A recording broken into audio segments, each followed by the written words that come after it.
Oh yes, we have the Scarecrow, the Wizard, the Machinist, and Sharptooth Base Wraith. Cool uncle. He's cool uncle. I'll fix that. No, he's like Grude kind of has a mane, his big beard. I think we kind of inadvertently made Wizard of Oz. The Wizard of Oz, kind of. Yeah. Oh no, we did. Arena be Dorothy. Or Romaia would have been Dorothy. Minerva's the Tin Man. Yeah. Jess's character would have been Dorothy. Grude is Toto. I feel like Sam says she's lying. Wait, then what's Esmeralda? Is that our Glinda? The Emerald City. Just the whole city. So, and then what's his teeth? Is the Oz? Not Blinsky. Van Richten? Oh, yeah, Van Richten's Oz. I guess Blinsky could also be Oz. No, Blinsky would be the. He's the guy in the gate. He's the guy in the gate. That's a horse of a different color. Yeah. Ah, yes, Blinksy's horse in the stables. Horses of all colors. Blinksky think that's a horse of a different color. Come on in. It's purple. Look around. It's purple. Oh, now it's green. Oh, it's red now. What will it be in 2 seconds? Blinksky doesn't don't know. It's the monkey has the spray can. Real quick before we start, he's got his own flying monkeys. Real quick before we start, Mark, have you seen the new, the second season of the Futurama revival? No, I haven't been watching them. Oh, I was actually surprised. Like, I thought the first season was kind of hit and miss. The second season is really good. It feels a lot like older Futurama. Oh, that's nice that they found their footage. Yeah. When it came back to Comedy Central, there were ones that did feel appropriately like I grouped them with the original run, but then there were others that were complete groaners. They had like an episode about NFTs, and obviously that's kind of dated and modern. Yeah. But like the episode itself is pretty good, and I was like, oh, this actually I don't feel like I'm watching a half-baked revival with this. It actually feels like Futurama again. Did they get Al Gore's daughter back to write? Because she was in the original writer's room. Oh, I have no idea.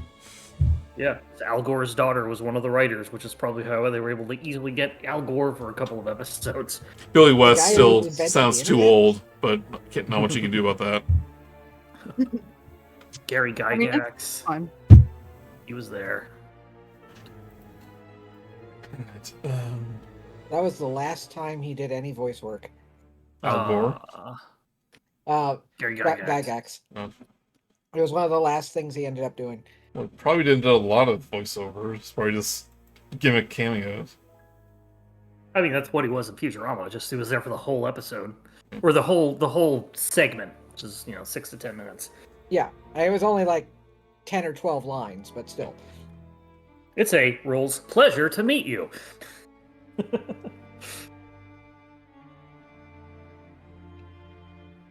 Alright. It's time to roll dice. For real. Or virtually. Well, virtual dice, yeah. Virtual! We need to roll real dice, because I've got a gelatinous ooze dice jail that I never get to use. Mm-hmm. You're free to roll dice, you just have to not lie about it. Well, there's the problem. I just lie all the time. I'm a DM, I have to lie about the dice. So I can use my 20-sided dice in which all sides are 20s? Yes, but you have to roll with disadvantage, and your disadvantage die is the one with all ones. Alright. Last time on versus Strahd, Joey makes sure he is recording. He is. Dare curse Von Strahd. Last time Strahd turns off the recording so no one can see his war crimes. A Mr. There's only war crimes if there's a war. Yeah. No, can't have war crimes if there's peace. Amidst your battle with the werewolf Kirill, he rips open his own chest, devouring his heart as the dark power mutates into a monstrous abomination. If it wasn't for your blessings of St. Markovia and some luck, you would have been food for the beast. But in the end, you defeat the Alpha. Emil gains leadership of the pack, and you are able to free his wife, Zalika, from her silver collar, as she lifts the curse from Vio, which is about to take hold. As thanks, you are gifted all the stolen treasure amassed under the shrine of Mother Night, which amounted to a couple thousands gold worth of coin and in gems, and some healing potions. As Esmeralda's carriage is nearby, you rest there before departing for Argynvostholt. As you remember, the Revenants are gathering there to begin their hunt for you, and you want to beat them there before it gets too dangerous. Mm-hmm. Yeah, we don't want to make them have to look too hard. So if you didn't take a long rest last session, you can go ahead and do that.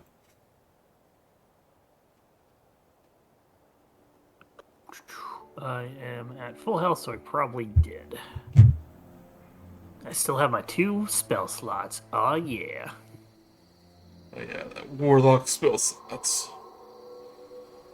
I'm really happy with the Warlock 2024 rules, where a lot of the updated invocations are not you get spell added to your spell list. It's instead you can cast this spell. Yeah. Without using a spell slot. It's like, yes, thank you. That feels a lot better. Yep. Minerva, you're missing some hit points, so if you did take your short rest. I took them. I took them. Oh, you took her short rest? No, I took her. You took her what? Hit points. Oh, They're mine now. You stole them? Okay. Yeah, stole them. I'm actually a vampire scarecrow. They're his points. That's what it stands for. Are you the one who sucked my blood? Bleh. Bleh. Bleh. Bleh. Just Strahd jamming all up in your gums. No hickeys. Strahd needs his dentures.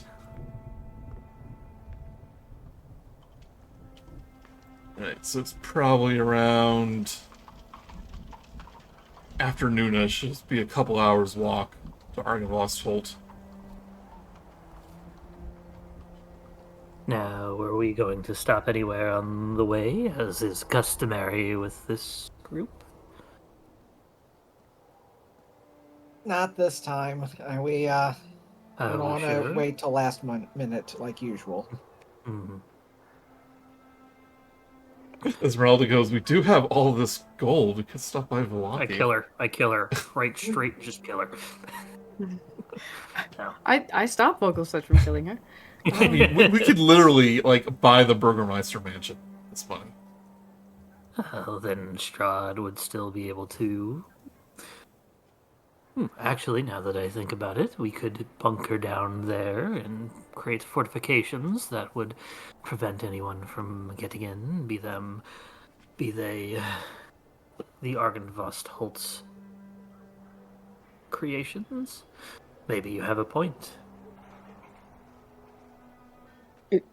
Instead of that, is there maybe some armor or weapons you can maybe get instead of making a reinforced fortress? From who? I guess, yeah, we've already bought everything. We could probably... Oh, the Versani!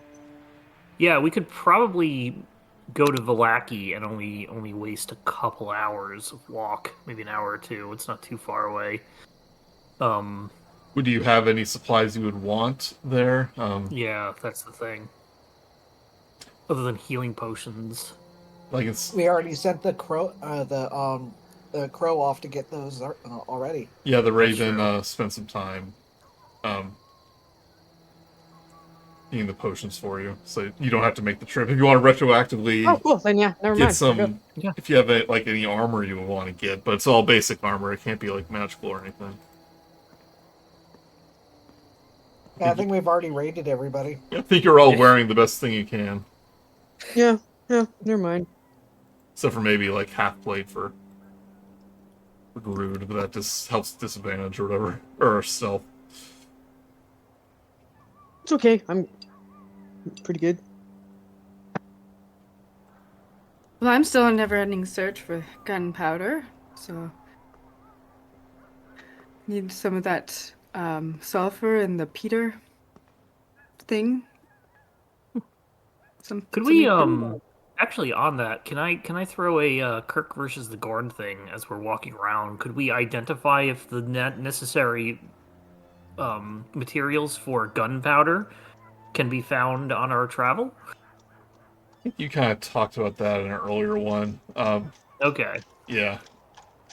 I mean, you really have to. I mean, what would you need for gunpowder? Sulfur. The only places we would find sulfur is possibly the swamplands, but most likely the mountains or something. Yeah, it might be like if those mountains happen to have sulfur in them, but that's like it. Or a whole bunch of eggs. Sulfur, charcoal, and saltpeter. Saltpeter. Maybe I just don't want to give you a gun. I mean, that's fair. We haven't died enough yet, so maybe if we die more, then we'll earn a gun. Or I will own a gun. So if the rest of you die, I get a gun sooner. Unless it's the balanced one that the gunslingers have. Which we talked about a little. Think about it. If you get a shotgun, we can do the whole cool like reload flip from Terminator 2 and True Grit. Yep. If nothing else, it's basically like, worth it. As you walk to the trail to Argynvostholt, you do notice some fresh footprints in the dirt on the road. So some of the Revenants have obviously already made their journey here. You're not exactly aware how many Revenants there are in Barovia. There could be a handful, there could be dozens. Can I infer that at all from the amount of foot traffic? Yeah, give me a investigation. Usually survival. Or survival, or investigation. Yeah. Or survival. They all walk I in single file. To hide their numbers. Yeah, that's probably not good. 12. 12. Grude got 18. I'm an nature guy. You kind of notice that there's at least 2 or 3 that have made their way here.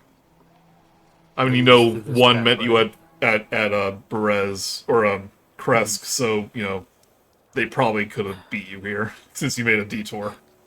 Plus, any of the ones that are coming from south, we're not going to have their footprints. So, it doesn't look like enough to amass a small army, but we would be outnumbered if we weren't so powerful. Well, it's better to. Irina speaks up and goes, "Well, it's better to cut it off at the source so they don't go raiding the towns looking for us. Even if we did hunker down, if we did that, even if we did hunker down in Vallaki, I don't think they would spare. I don't think they would hold back ransacking the place trying to find us. Well, if we could throw off the scent and have them sent to one of the towns, then we attack. There would be less people there. Less. Vogelsuch. It's hard when sending them to a town full of people that are mostly defenseless against revenants. Well, if you feel that we can take on the numbers without causing the towns to be attacked, then I shall go with you. I shall go with this plan. Well, hopefully we can just shove this dragon skull into place and everything's going to stop, but... I do understand wanting to have a contingency plan if said skull doesn't actually change their feelings about us. What's what happens if we stick it up and they just keep attacking us? Then we take them all down. Or retreat.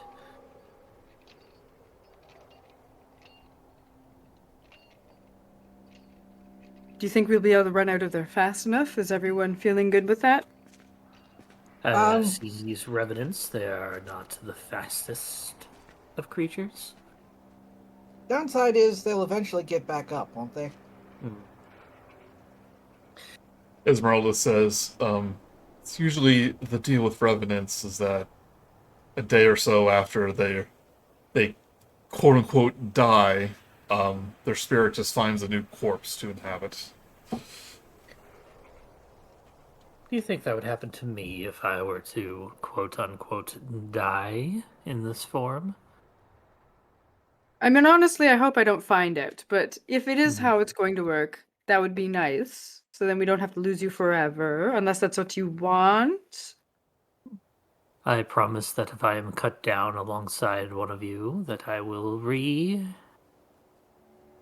take over your lifeless corpse and be reanimated as Minerva. Well, honestly, that's better than having my body used for most things, so consider that full of consent. Think of it as donating your body to science. Esmeralda is kind of touching her nose and goes, "Be honest, did I look good with the snout?" Well, you always look good, but I'd say no. Don't think about it too much. Maybe some pointed ears, or I don't know, just not the snout so much. Let's all talk about our personas. Come on.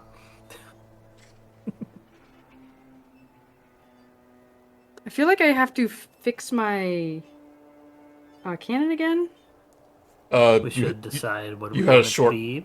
You had a short rest at the back at the tower, so you have to resummon it. But it lasts an hour, so you can do it before you reach the castle. Yeah, just to make sure I remember to do that before everything starts happening.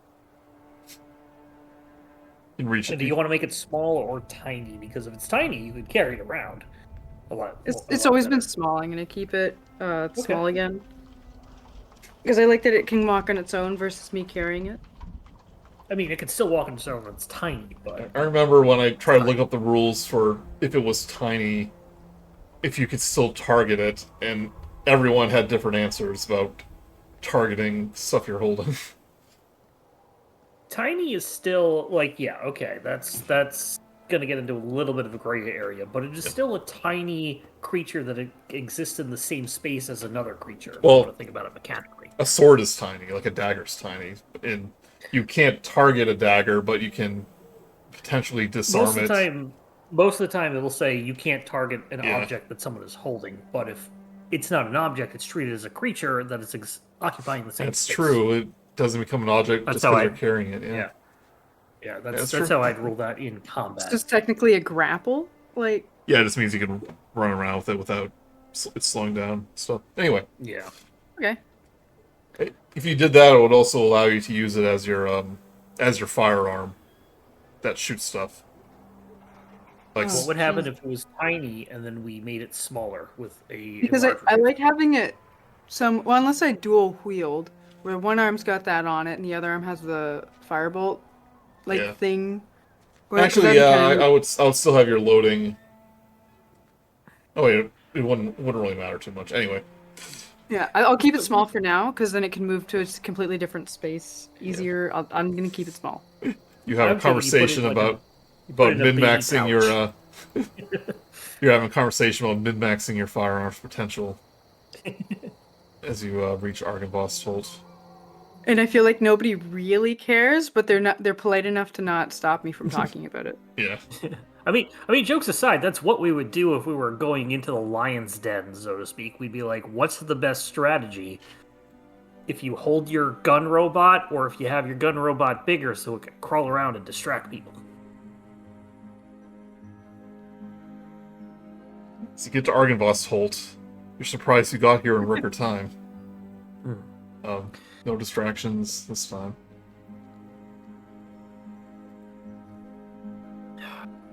Looking as we're approaching, do we see more sort of anything outside, anything patrolling the parapets, anything in the windows? Yeah, just quick investigation. Investigation. Natural 1. It's hard not to notice the footprints leading up, but you don't see anyone on the parapets. I mean, you're not going to see much of anything with the 1. Yeah. And then Minerva actually looks at what we're supposed to look at with the 15. What if they made the parapets themselves? You start talking to the dragon statue, thinking it's Argynvost. I see you've arisen. Good to know. Are you the one who killed me? We brought your skull.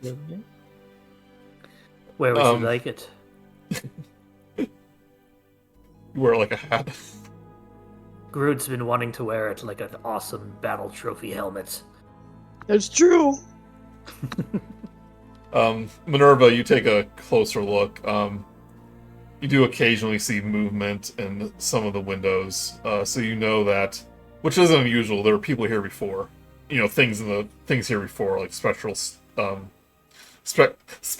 fighters and things like that. So you know that the place is occupied. And judging by the footprints, some of the Revenants definitely made their trek here. Well, maybe a little bit of a fuller house than last time, but nothing too daunting outside of everything from last time with a little bit more. Just remember, everyone, if we run into the any ghost here, you have your phase spider glands. We do? Did I ever get that? Yes, it's a little vial that you can coat your weapon with. Or maybe we'll find more phase spiders. Who knows? Let's not fight those again. All right, if you don't want to, then I don't want to. Do you think we should try to sneak into the cemetery through the side of the building rather than go through it? It is a stained glass window in the back, if I recall. Well, there's an open courtyard of the graveyard. There is. You have to climb up. You have to climb a fence, but there's an open graveyard. I would say yes. Let's go in from behind. Let's try. Let's see if any of us are terrible at climbing fences, because it hasn't come up yet. So incorporeal enemies, magic. They are immune to magic, so you need to basically use the gland with your focus. Martial weapon. It's coded for 10 minutes. 3 pieces of ammunition. Yeah, so you can code a weapon. You can code a weapon in it for to have it useful for 1 minute. Ammunition for 3 pieces of ammunition. I think magic weapons might. You said they're immune to or resistant to non-magical damage. They are immune. They are immune to magic. Woo. Okay. I mean, I'm fine with that. Are they immune? Will they be immune to magical bludgeoning, essentially, or just magic damages? Is what I assume. I'm double checking. And then my understanding is that would also include magic weapons can bypass it. So a lot of your melee weapons are magical, so it's not really an issue. But probably resistance to it, though. So there's not going to be a lot of Irina might need to spend an action coding her rapier. So, yeah. I feel like we're going to try and avoid fighting as much as possible. Not to say we'll succeed at that, but maybe the idea going into it.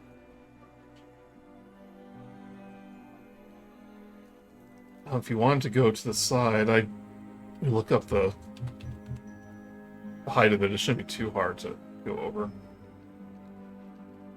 I mean, the fence is probably Have you- going to be Have larger. you seen than our athletic 7 skills? feet. Speak for yourself. I think less than half the team have athletic skills. Does anybody have strength above 12? Yes. The barbarian warlock does. Want to spend some time checking the back. There is a 7-foot tall iron fence. Are there any gates? No gates. They're not expecting people to enter from that direction. That's fair.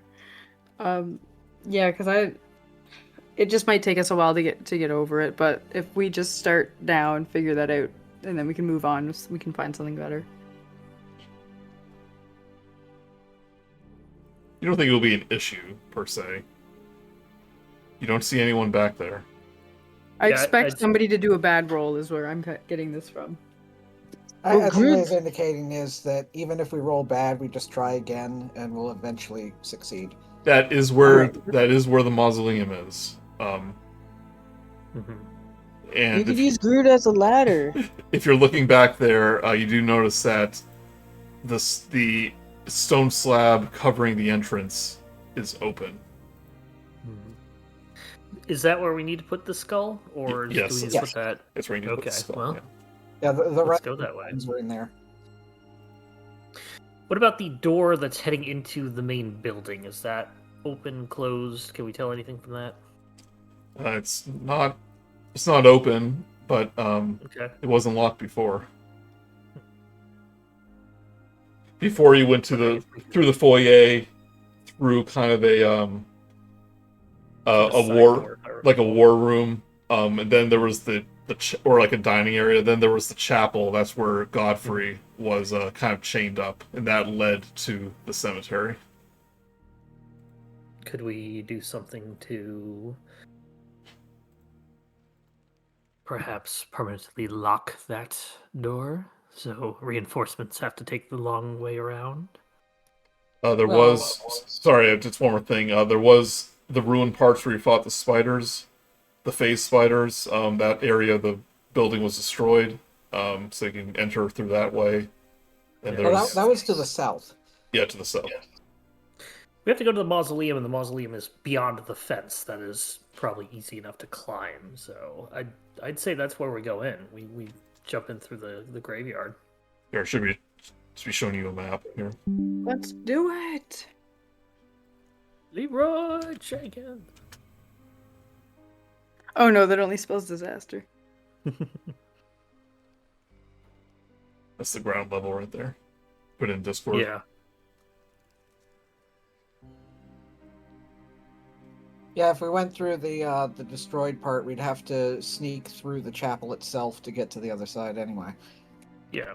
So I'd say Hence it is. let's jump the fence. If anybody has a quick way to actually lock a door or permanently seal it shut, speak now, because that would be a good thing to do. We might want to have to speak to Godfrey afterwards, or because we could go around the normal way.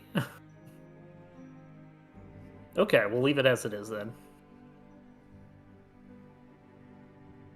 it shouldn't take long to chuck a skull onto a corpse. So Fence it is. Okay. Mechanic-wise, you can't. Who is either carrying the skull or carrying the box of holding that has a skull in it? The skull is a large object, so you'll be counted. You have to basically use 2 hands to carry it, and It's in the box of holding. Is the box of holding large? What I'm saying is, the skull. If you're carrying the skulls, treat it as a large object, so it's like you're grappling something. Two-handed. Two-handed, probably. But I need to know who is either carrying the skull or who is carrying the box that has the skull in it. I think Nobody Theo had the volunteered. box, and then Nobody volunteers. I think Grude had it because I was a big guy. Mm-hmm. Yeah, I think I remember that. Okay. It's like a bag of holding. You have to spend an action to retrieve the item from it. Get over the fence first, and then we remove it on our way to the mausoleum.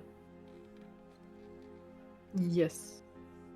Vio, right. you wouldn't have to have Tensor's floating disc, would you? No. Why? No one ever does. It'd make things easier. I'm not a wizard. That's true.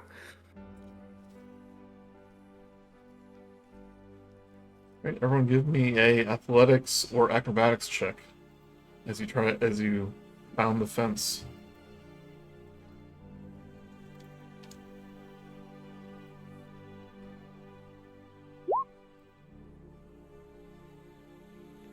Miserable Oh, 10. dear. Well, we're all horrible at climbing, apparently. That's what I was thinking. Basically make your way over, but a lot of you didn't do a very good job. You make a lot of noise, which attracts attention.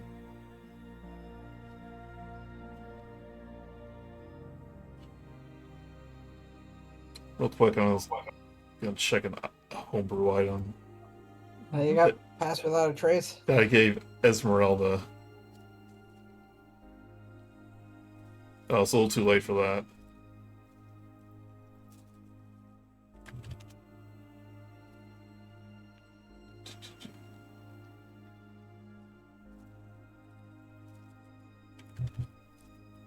Sorry, I just want to have that item we gave Esmeralda at the ready. Make sure I remember what it does.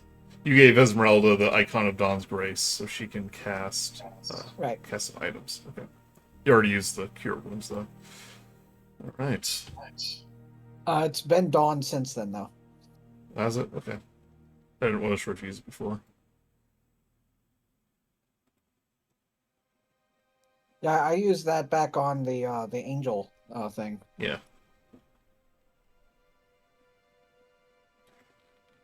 So you make your way over the fence, but a lot of you are pretty clumsy, so you kind of fall over the other end, make a lot of noise, and you hear a noise from within the mausoleum, which is open.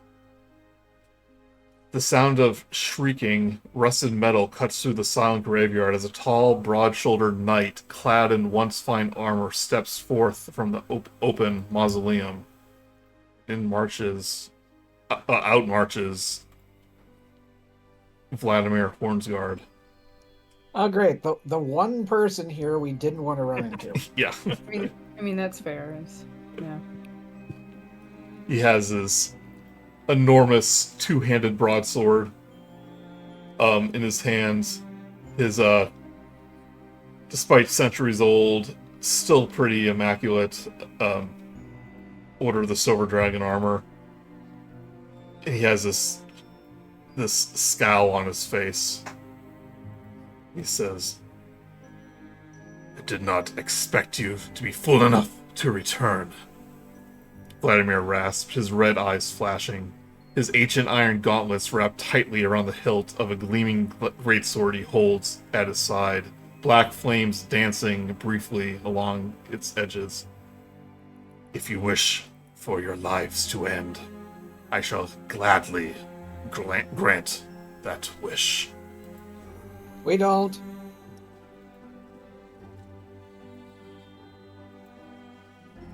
We actually got you a present. You swore to me. You were not out to kill Von Zarovich, to disrupt him in any way. Yet my spies told me you infiltrated his mansion and murdered his brides. We didn't attack him, though. His brides attacked us first. It was self-defense. I cannot take that risk. You are a danger to the people of Barovia. Raises his broadsword. And I cannot allow you to live. I summon the scythe. Okay. Can Grude show the skull? You can say you have it, but he is ready to attack. Okay. Even if you say that, he'll basically go, it's too late, too great a risk. Yeah, I get it. We're actually over here.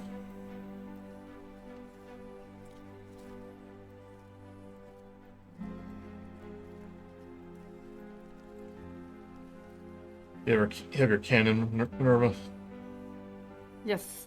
Okay.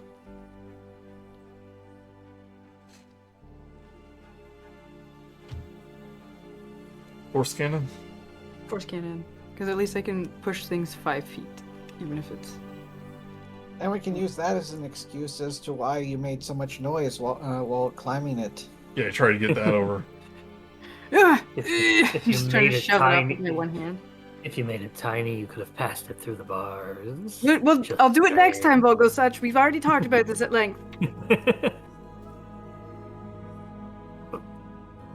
Alright, let's roll for initiative. You are too dangerous to let live. I couldn't help but notice there's something cool happening on the map with the pink flashes. That was excellent. I still had the effects thing up. Okay. I should be a 10, not 11. Okay. Fix that.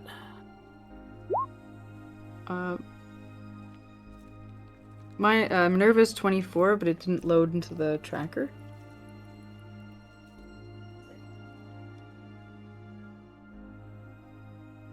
How much? 22, you said? 24. Wow. I don't know. Vladimir rolls badly. Oh no! It's like me trying to climb the fence bad.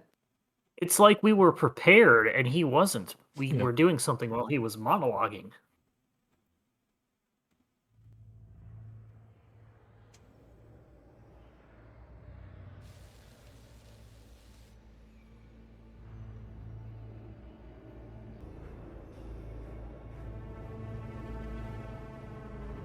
Minerva, you're first.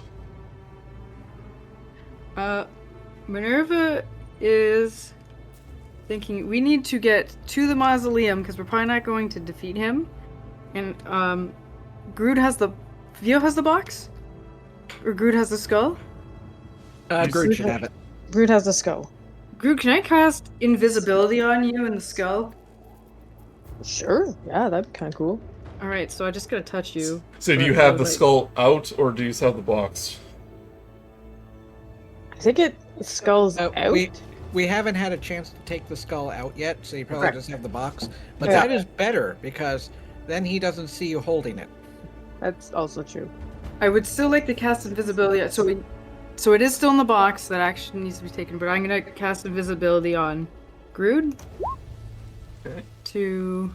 I'm willing. All right, concentration for Minerva, and I did it 2nd level. Hopefully that he can't see Grude. I'm also gonna move closer to it so it makes actual sense that this would happen. Double check.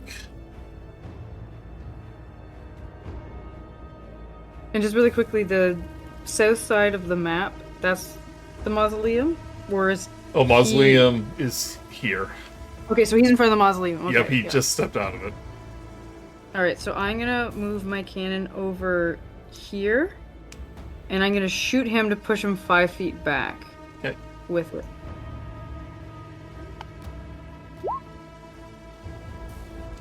And I hit him for 23. With your hits. Whee! it's 2d8. Okay. For 11. Right. As the cannon fires at him, he raises his hand up like he's pulling energy from the ground, and the spectral warrior appears in the place that where the blast hit. It still goes through the warrior, but it absorbs some of the damage. Okay. When I grab the cannon, it seemed to create a clone cannon. I don't know if you see that on yours as well. Oh, yeah, I had the problem. I had to go to a different screen. Oh, okay. Yeah, let me just Yeah. do this. Then Minerva says, "Quick, we need to get into that mausoleum. Don't worry about beating him, unless we absolutely have to." As you say that out loud, you know what you're trying to do. Yeah. Still on brand for the character. But he gets knocked back 5 feet. Well, takes a little bit of damage, though. Right, Vio. Minerva, what have we talked about? Not talking. Very good. Let's see. Oop.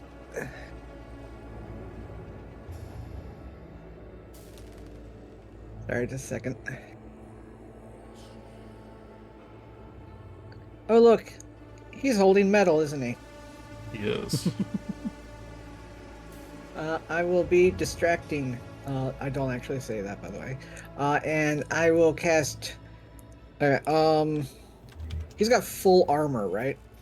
Yeah, he is Yeah. the most armor you've ever seen. All right, I'm targeting his armor instead of his weapon. Yep. It's heat metal. Brazen Bull.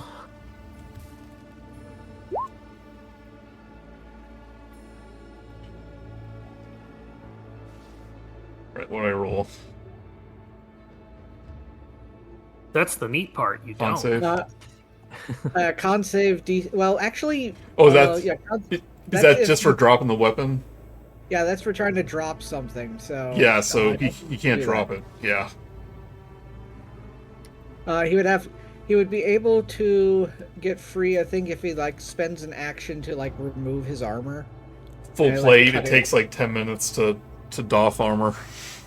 It takes 10 minutes to don that armor, and I think it takes at least a minute to doff it. But Yeah. Yeah. He also has disadvantage on attack rolls and ability. Oh no, I'm sorry, that's the new heat metal. Wow, that's crazy. Right, his armor just begins to heat up. You see the skin underneath sizzle, and his red eyes kind of turn towards you. If it doesn't drop the object, it has disadvantage on attack rolls and ability checks until the start of your next turn, Vio. Well, Sweet. Is that just for weapons or? Nope, because he's still burning inside of his armor. It's very Use a distracting. manufactured metal object. Okay.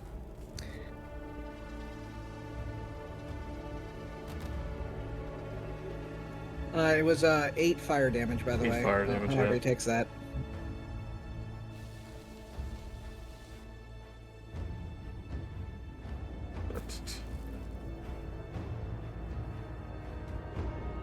Look over his bonus actions. Heavy armor is officially 10 minutes to don and 5 minutes to doff. Yeah. I think it's shorter if you use a knife to cut it off, but that's too complex, and I doubt he would do that. Also, Right, full his- plates like the boots, the gauntlets, the helmet, all of it. Yep.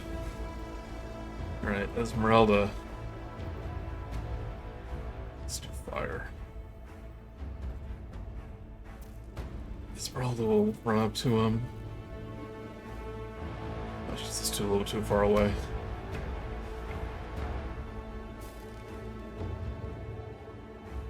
So we'll do a hand crossbow. 20 will hit. Can't you do that Zephyr Strike thing? She can.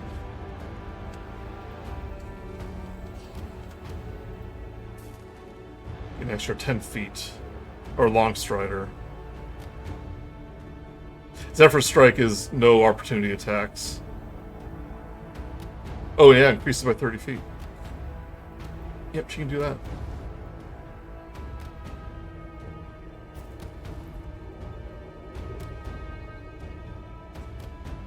I should do Rapier I 1. remember the thing. Rapier 2. Hand axe. Ooh. She almost always gets the crits on the hand axe. Yeah. Because it's so cool. Alright, 6 damage. Oh, that was a hand crossbow. 6. Right, everyone hits. 2 hits, minus 10. Crit's not that great. 6 damage.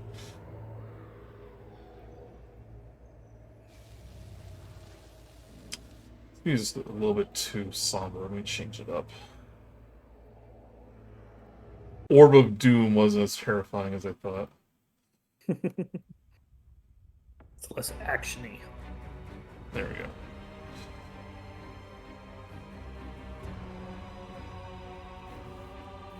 Right, as a reaction, he will take a swipe at her with his longsword.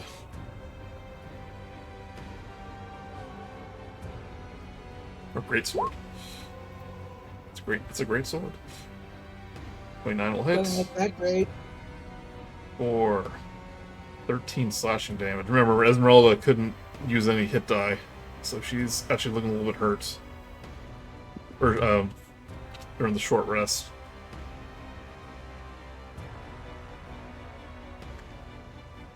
Give a strength saving throw. Try to knock her prone. 11. Alright, Esmeralda was knocked over. It's prone.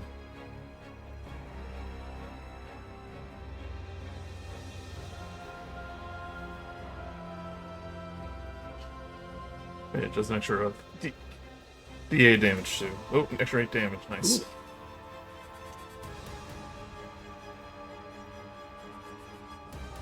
Rena will...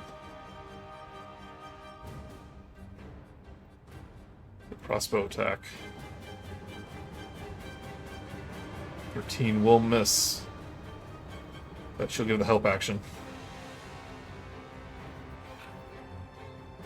Last people from 30 feet. So she's over here. Okay. Vogel. Alright.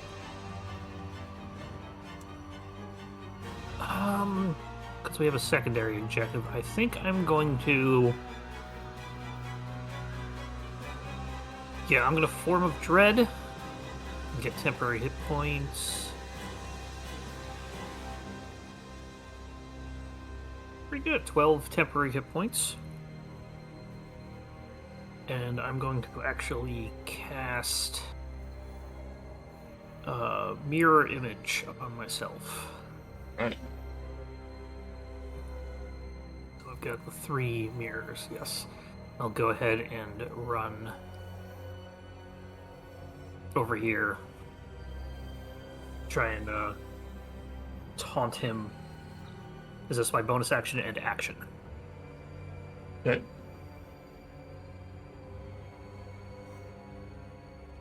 He gives you an eye. You remember there was some familiarity when you met him before.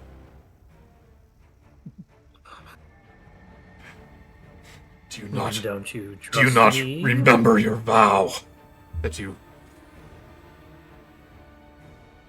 Maybe I remember it a lot better than you do.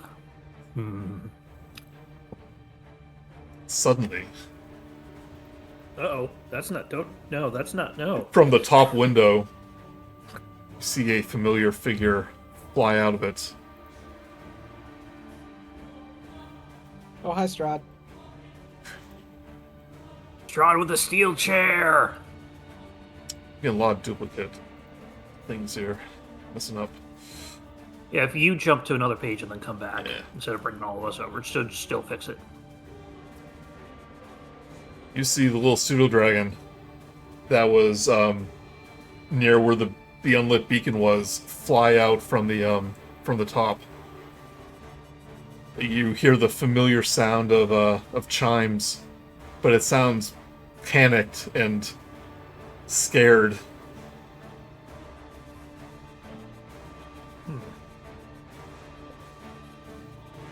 Vladimir goes, Argynvostholt, little pet, be gone!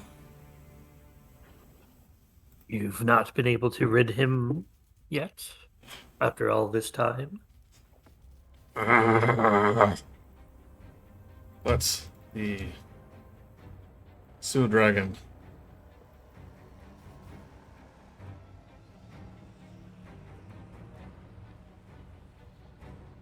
You had to fly to get here, so just kind of fly up. Yeah. You see him making like little gestures towards the open door of the mausoleum. Like pointing his little snout there. Right, That Grude. either means go in there or something's in there. Can Grude wild shapes while holding the box? Yes, any items you You're invisible. have. You're invisible. Oh yeah, you're invisible, yeah. Okay, I'll just run it on over. Oh, I can dash. And dash. Yep. As long as you Dashing. don't attack. Oh, I have a thing where I can actually dash, and it's adrenaline rush. Is that Yeah, it? okay, Only so- is that only when you're running towards an enemy? No, it's you can dash out as a bonus action 3 times per long rest. When you Okay. use this trait, you also gain 3 temporary HP. Okay. Ooh. So I'm As gonna you do get that. to the door of the mausoleum, though,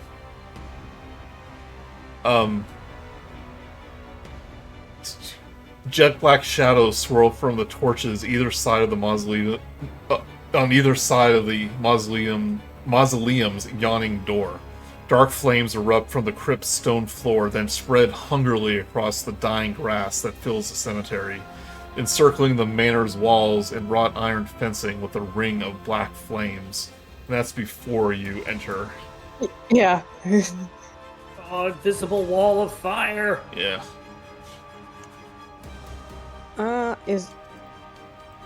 So I guess could I wild shapes into something flying and go out the window that the guy came? Oh shoot, never mind. Yeah. I guess I can't go. How high up does that go? It's about 10 or 12 feet. The door is covered by this fire, and it's like not a regular fire, it's like intense. You will have to make some sort of saving throw since you got pushed back. Yeah, that's fair. Double check. Give me a strength saving throw. Sure. Oh, that's a 12's not bad for him. 12. Alright, you are thrown back 10 feet. You are prone. You just see like a divot in the ground Yeah. and like a whoo. It's going to be a case where you're still invisible because you didn't attack or anything. Mhm. But the sound is enough for him to know where you are. That's fair. So you know, he'll have disadvantage and stuff. Do you have any movement left? I believe I did use it all. Technically still have an action. I do, so I could get up. Just not be prone at least. Yeah. Okay, I will do that. Okay.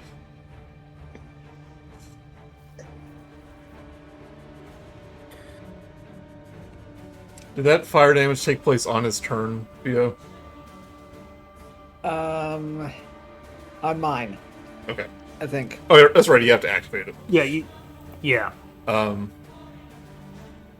so he knows where you are, Vio. Or Grude.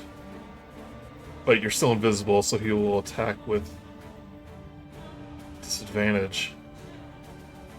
Yeah, disadvantage from the heat metal too, so Yeah, 'cause he's nothing burning lost, all nothing over. gained. Yeah. Yeah. So he doesn't bear hug you. No tricks. And kids always tell me that. Does 18 hit? It does. Does hit, alright. You take 14 slashing damage. And when you take damage as invisible, you become visible, right? Or is it only when you attack? Creature you touch has the invisible condition until the spell ends. The spell ends immediately after the target makes an attack roll, deals damage, or casts a spell. Okay, so he's still invisible then. Still invisible, yep. That seems weird to me, but I'll roll with it. Well, that makes sense, actually. Alright, you take 14 slashing damage. Give me another strength saving throw.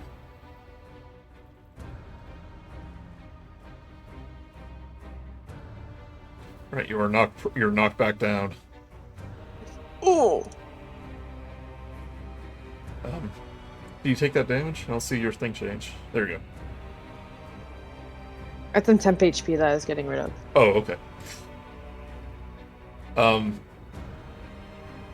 he reaches down to the ground again, lifts up his arm, and two spectral warriors appear.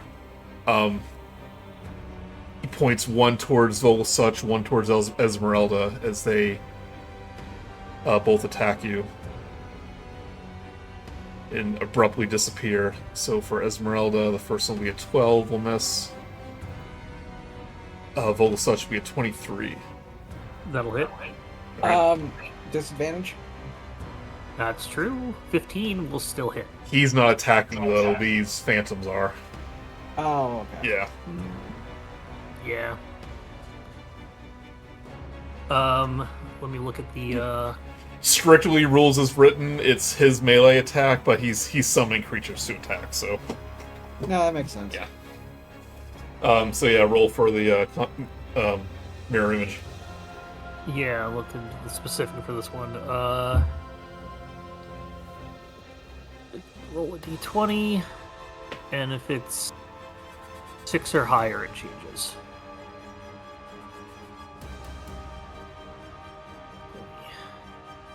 $12 hits one of my duplicates.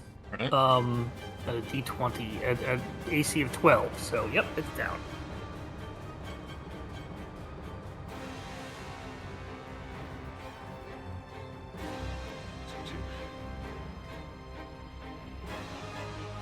After he summons the warrior, he grabs the hilt of his greatsword, plunges it into the ground.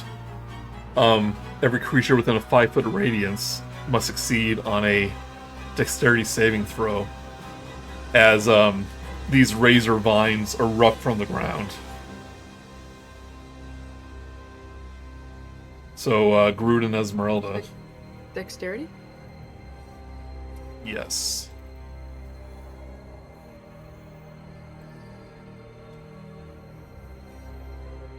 Oh dear, dear. Right. 6. Right, you each take 14 piercing damage. You are grappled by the vines, so your speed is 0.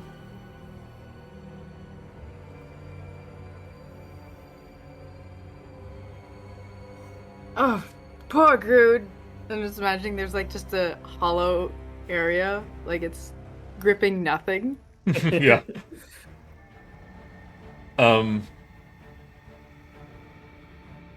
Where's she is Rhonda Pete's? Right. Oh, she's prone. Well, that means the thing had advantage. Didn't matter. Right, these things are burying into your skin. You realize that even trying to escape from it is probably gonna hurt.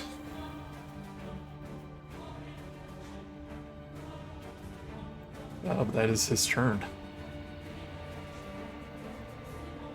Minerva. Oh heck, this is. Oh wait, So sorry. Oh yeah, go ahead. Never mind. So the vines are from the ground or they're from him? From the ground. Okay. So I'm going to move. Yeah, I'll move the cannon. Is this too close to the fire? The 15 feet here? As long as you don't go into it. Okay, just oddly close. Because then I want to shoot him, and he'll throw him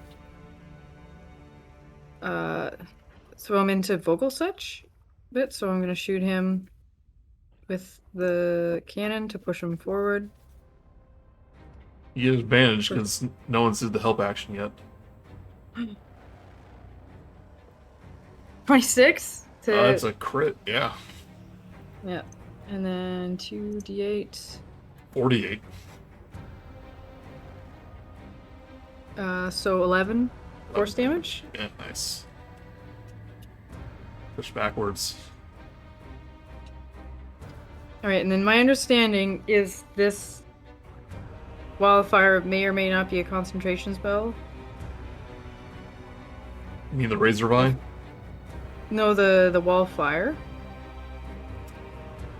It doesn't look like he's concentrating. That's true. Okay. This is now a environmental effect. All right, so we just need to take this guy down now. All right, everyone, change of plans, 180. We're not going to the mausoleum, but we are going to take this guy down. So I'm gonna head over here, and I want to use my Scorching Ray to hit him 3 times. Okay.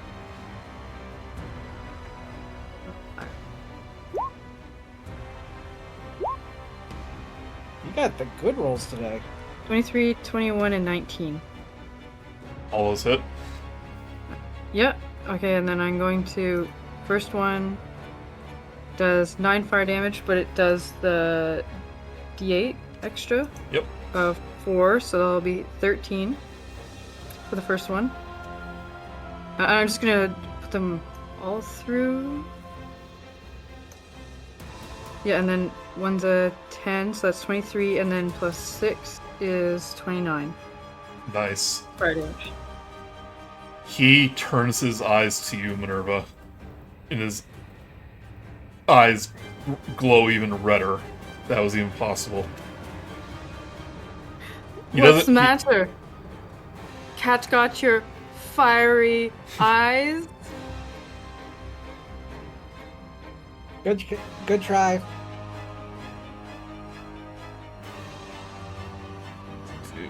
But that will be the end of my turn.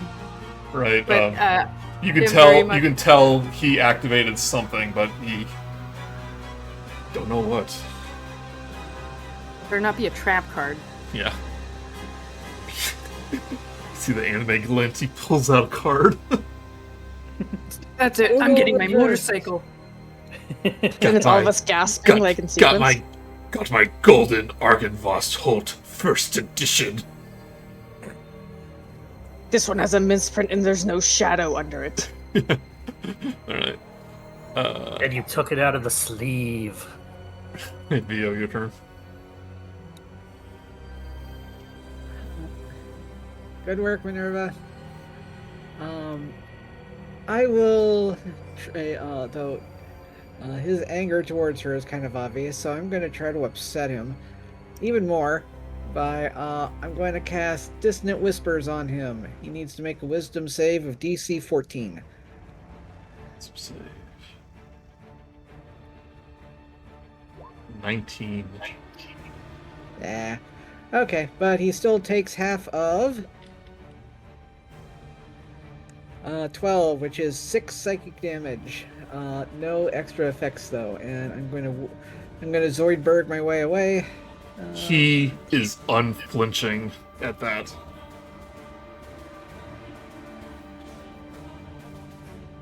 Okay. Well, on the plus side, he also still takes. What did I cast it at? Oh yeah.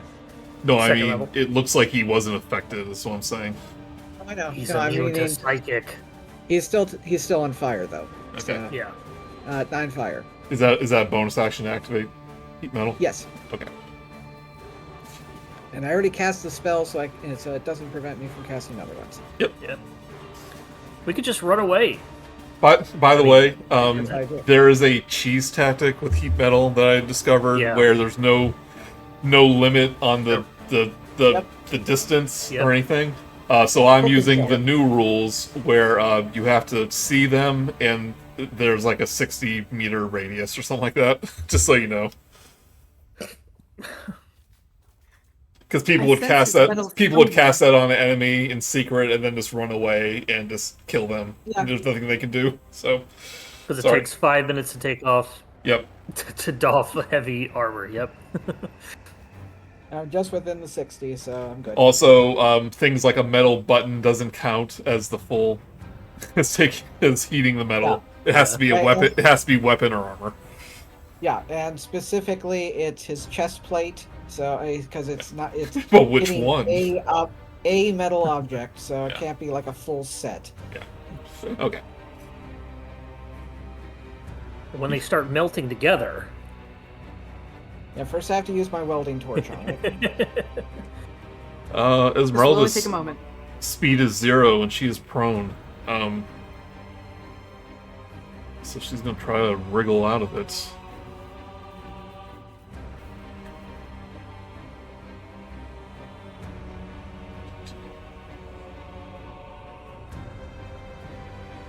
Strength saving throw. Esmeralda rolls a 20. Right, she is not grappled anymore. Ooh. But you can still tell that the razor vine tore into her flesh when she was doing that. And she takes 7 piercing damage.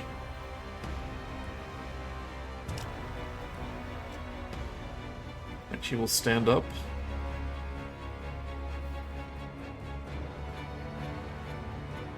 Do 3 attacks. Rapier 1, Rapier 2. Hand axe, all those will hit.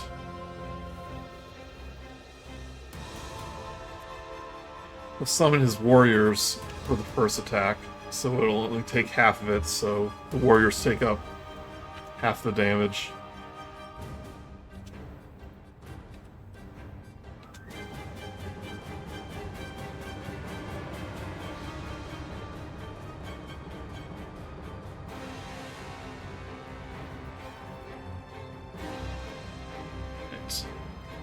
We'll do a help action.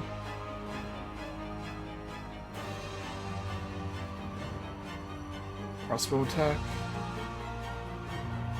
15 will miss.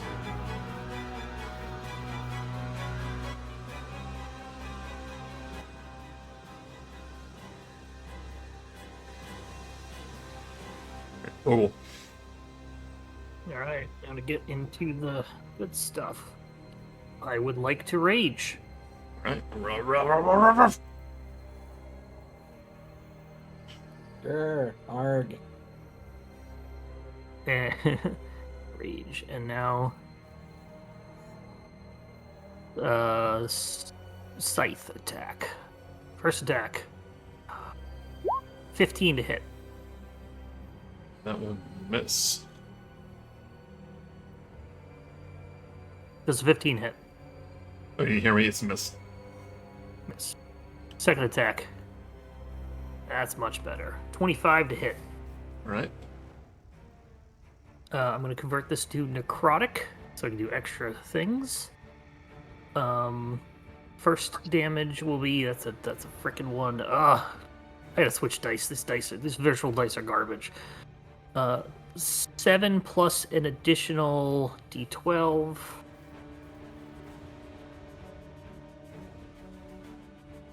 which is 5, which is 12 necrotic damage.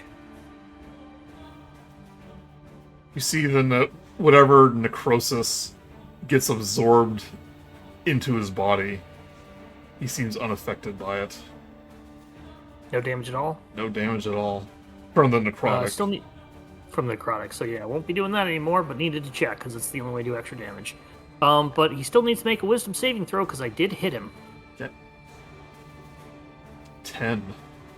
Fails. Oh. He is frightened.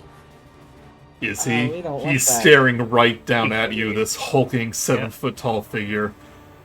And you expect him to cower in fear, but instead he raises his great sword and just tries to cleave you in half. A 22. 22 will hit. This is a reaction. Yep. Is this a reaction, Joey? Yes, it is. Okay. You take 11 slashing damage. Or roll for your things. Roll for my things. Your mirror image. Oh, right. It's an 11 for this next one, which is a d20. 15 hits my second one. Okay. Your mirror image gets knocked back 5 feet and disappears. Can't hit what you can't hit.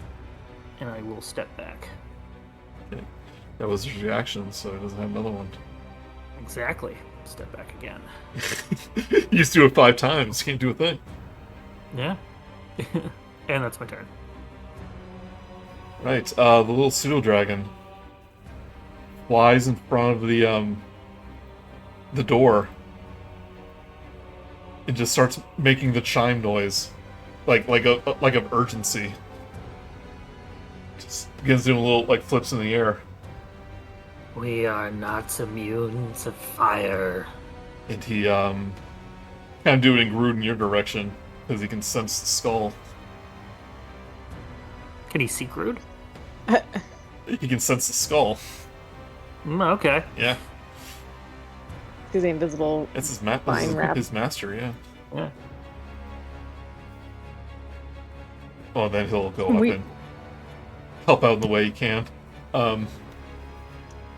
He's been waiting for so long to see his buddy again. Does a little fire breath.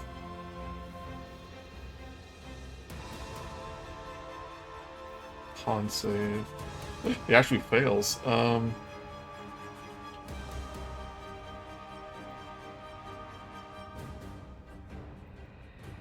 Right, Vladimir takes 4 cold damage.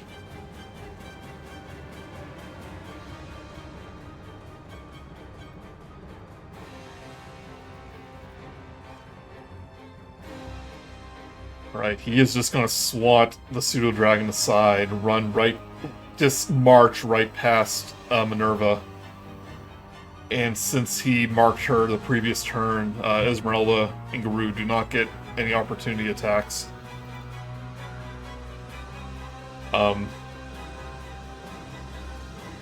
Great sword attack 1. This is 14 hit. Oh, wait, No. Wait, he's advantage. Never mind. I think. You should still have disadvantage from both the heat metal and from the heat metal. So Okay. He's either changed way, his it's going to critical. be either 14 or 14, 14. yeah. You're right. And he's gonna do it again.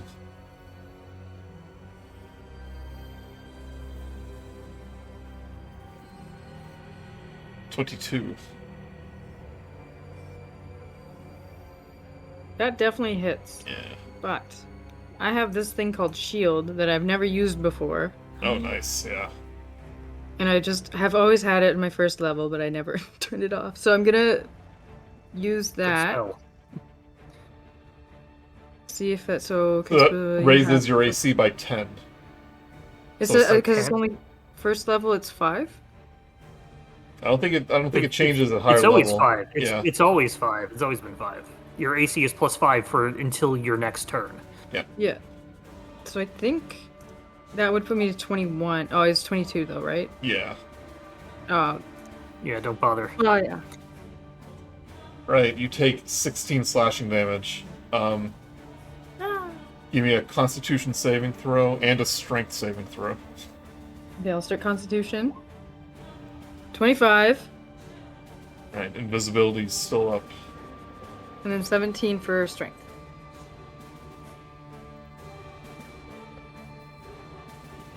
17 fails. You are knocked prone.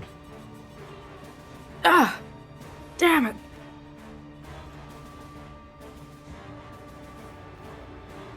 Now that he's knocked you down, his eyes turn back to the rest of the group.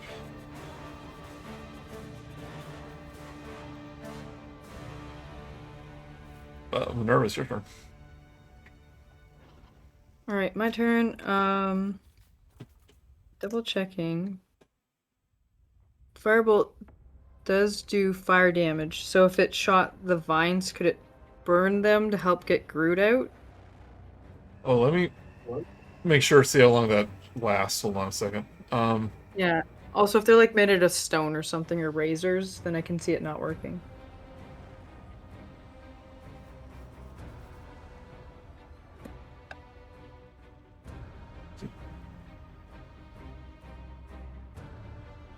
Okay, the vines actually go away.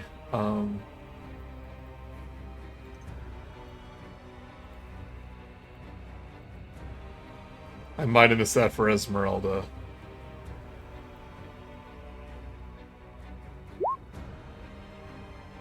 Grude, did we skip your turn? I'm wondering that too myself. Yeah, sorry about that. Like, yeah, it's okay. I'm like grappled and prone. And invisible. They might have gone away. Yeah, well, I'll have it go away. I might have messed that up a little bit, but the vines do go away. Okay, cool.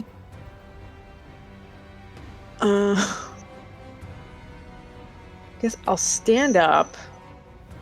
Hey, Grude, I don't know where you are, but come to me. And then I go. You just hear heavy footsteps getting closer and closer. Whoa.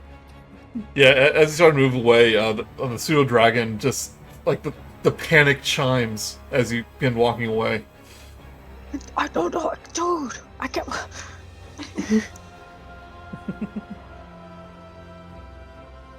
What? And then I guess I'm just hanging out by VO. I mean, you still have attacks. Oh, I guess you'll be invisible. Yeah, dashed. Okay. Yeah. I mean, I guess it's still kind of helping you, so he doesn't kick your ass as much. But Yeah, I'm like away from him for a bit so I can figure out what to do. Do we just have to beat him? Since I forgot, Possibly. Grude's turn, I forgot my bonus action, so I'm going to do that first. Let's see here. Yeah, he's going to do the Umbral Snare again. The Razor Vines. So the Cannon and Minerva need to make a Dexterity saving throw.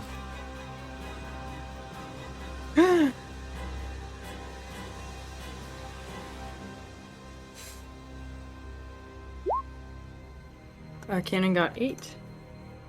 Right. I got 5.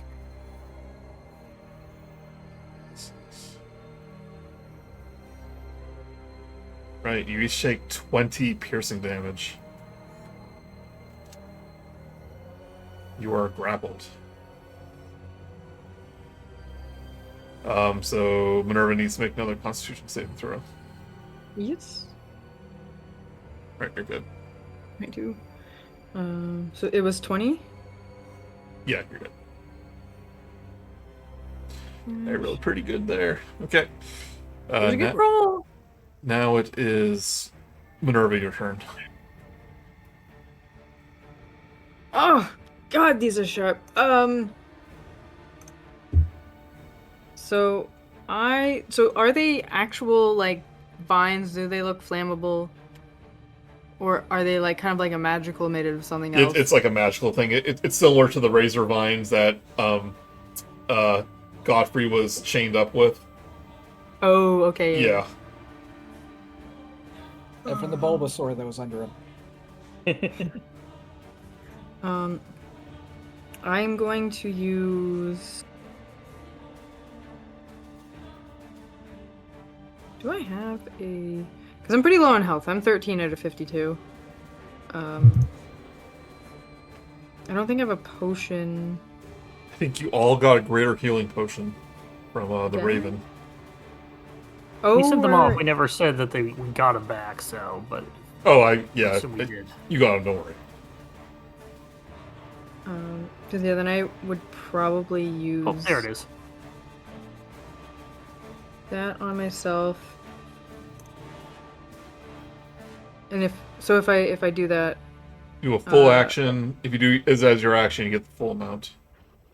okay, yeah, I will do it as the action. And how do I do it to the full amount? So it just for Math. greater 4. Yeah. 44. 4d4 plus 4 is 20.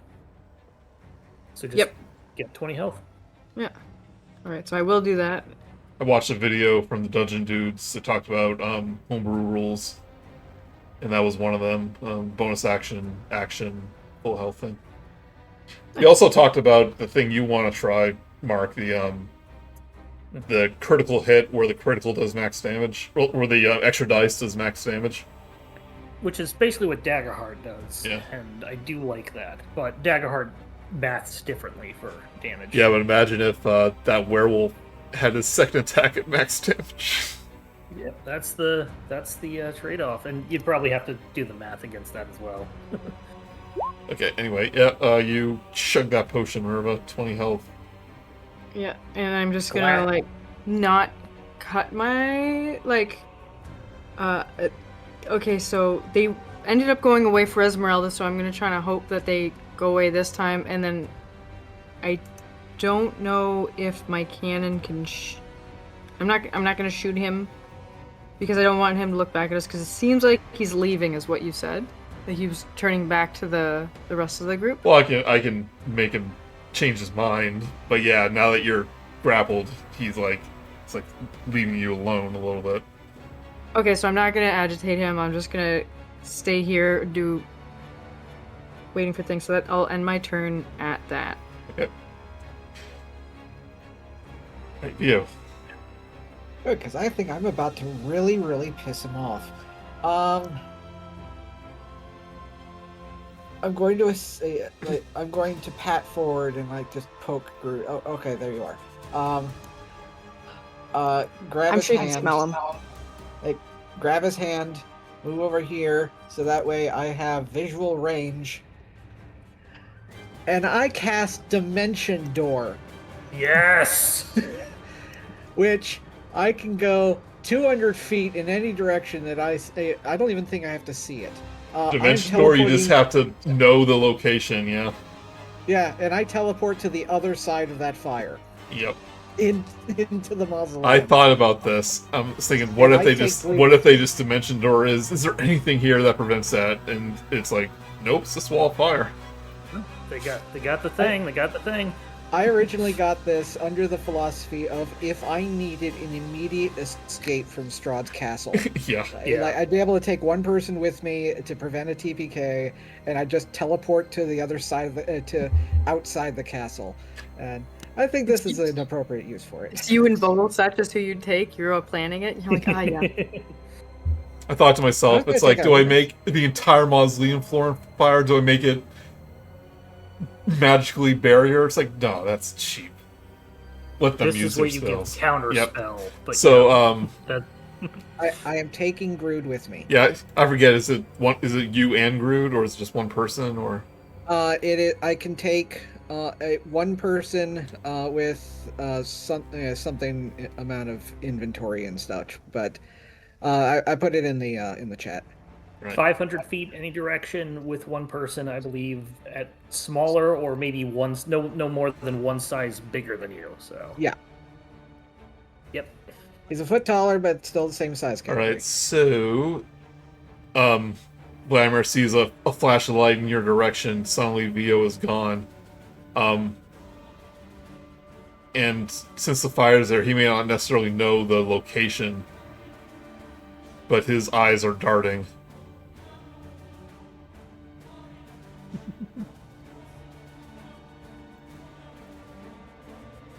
Esmeralda, though, kind of knows what's up and kind of glances in your direction. Sees Vio like, shh. He's like, I'll keep him occupied. She gives the pseudo dragon a little pat. You are so cute, and then dashes towards Vladimir. Oh yeah, she wasn't with us at the time, so this is our first meeting of it. Was she not here? I think. I think she was there. No, yeah, she was there Yeah, because she was told there. us about the spiders. Yeah.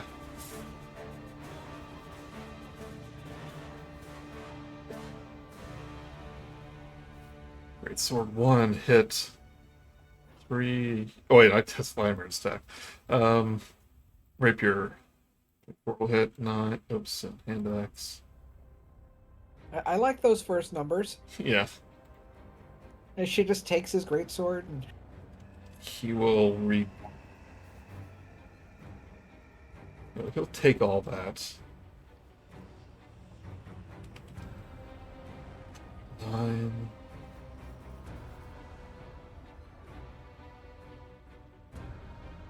Only one of them hit. Okay. He'll do a counterattack though. Great sword attack against Esmeralda. Lovely Esmeralda. Alright, Esmeralda take 9 slashing damage. And not prone, he's just gonna push her back 5 feet.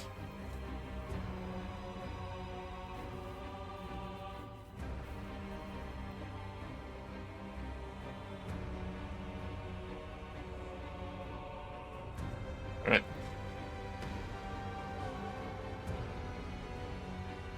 Rena will give the help action.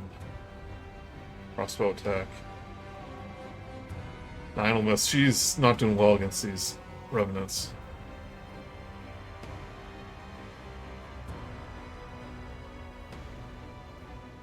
Right, Vogel. Alright, well, let's see. 10, 15, 20, 25, 30. And I'm going to do silly, stupid thing. I'm going to attack. And because we're still using 2014 rules, my first attack is going to be a shove. Okay. We're gonna push him into the fire. Attempt to push him in the fire. I have advantage on my athletics checks. Okay. Which I will roll with. 30-20. 23. You try to push him, and it's like you're hitting a brick wall.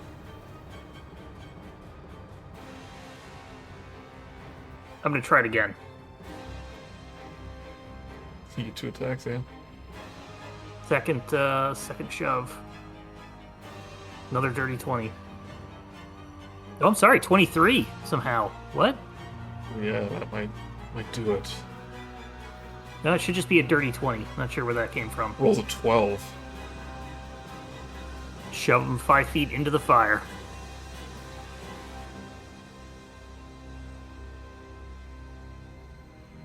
I'm thinking about 2014 rules. You replace an entire attack action with a shove, don't you? Let's see. I think that might be the case. Using the attack action, you make a special melee attack to shove a creature, then I can blah blah blah. I think it's... If you're able to make multiple attacks with the attack action, this attack replaces one of them. Okay. So just... I read that as... Just one of them? Yes, I read that. I read that, and I always play it as any of my attacks can be replaced with a shove action, providing I have multiple attacks. Okay. I thought it was a change where in the new rules, any attack could be an unarmed strike. New rules, you just make an unarmed strike, so... But we're not doing new rules. Yeah. You're right, it's not really that different. Alright, you can do 2 shove attacks if you want. And it works. Shoved him with my second one into the fire. Gets shoved into the fire. And he takes some damage. Potentially.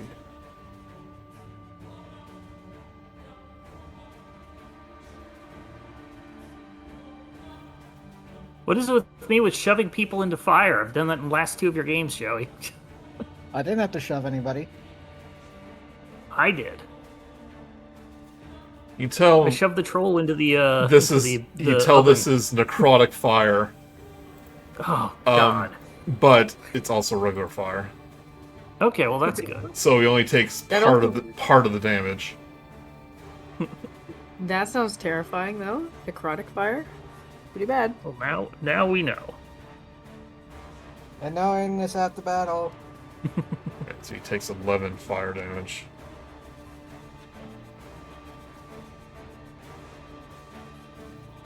And turns his eye on you, Vogel.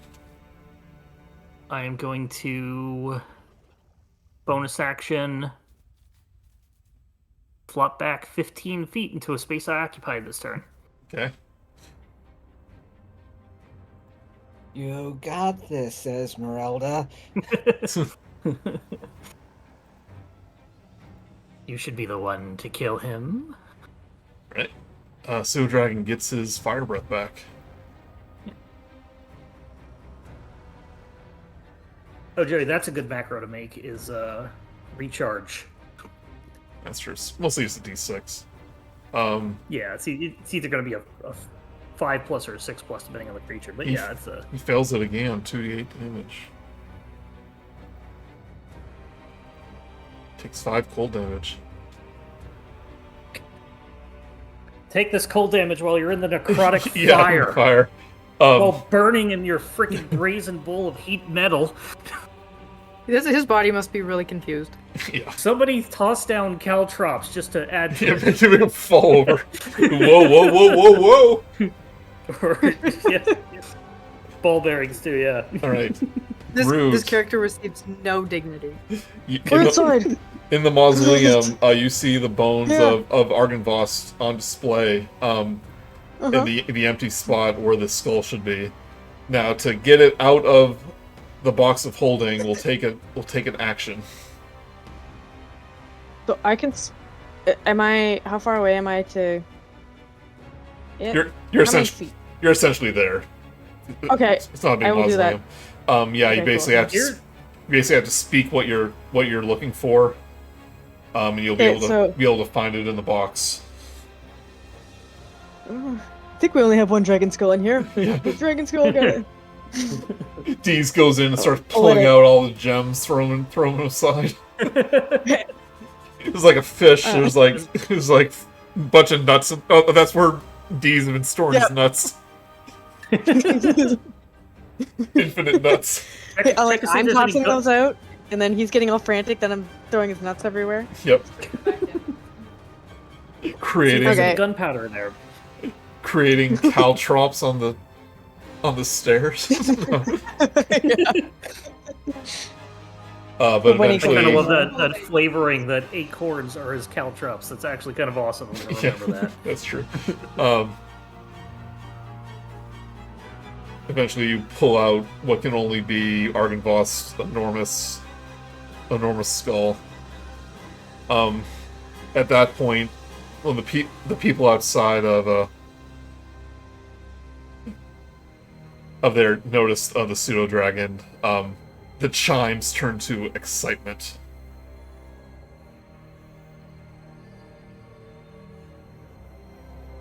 Yeah, I'm pretty excited too. Yeah. He still has a turn. And I can't put it on yet because that's next turn, right? Next turn, yep. It's an action to place it. Okay. You have to place it neatly on the thing. But I can't just slam it on there. That's fair. It says it's an action to place it on the thing. We're further than I thought we were going to be. Shrine of the Silver Monkey from Legends of the Hidden Temple. Yeah. And Grude prepares the dunk action. Yeah. Yeah. No, we're gonna alley-oop it, Vio. So you toss it up. First thing first, he's gonna march up to Esmeralda. And since he's walking towards Vogelsuch, doesn't take any attack of opportunity. He is going to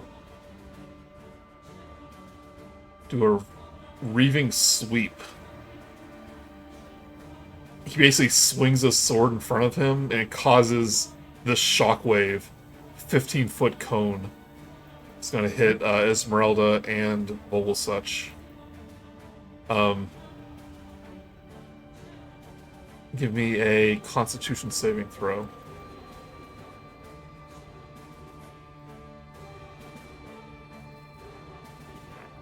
6. All right. See if I have. Nope, that's just knowledge. Yep, 6. You each take 17 slashing damage.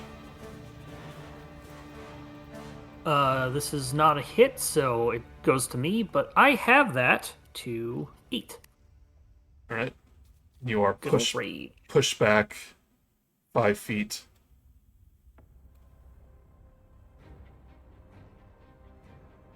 And as he walks by Esmeralda, in his wake, 2 of the spectral warriors appear to flank her.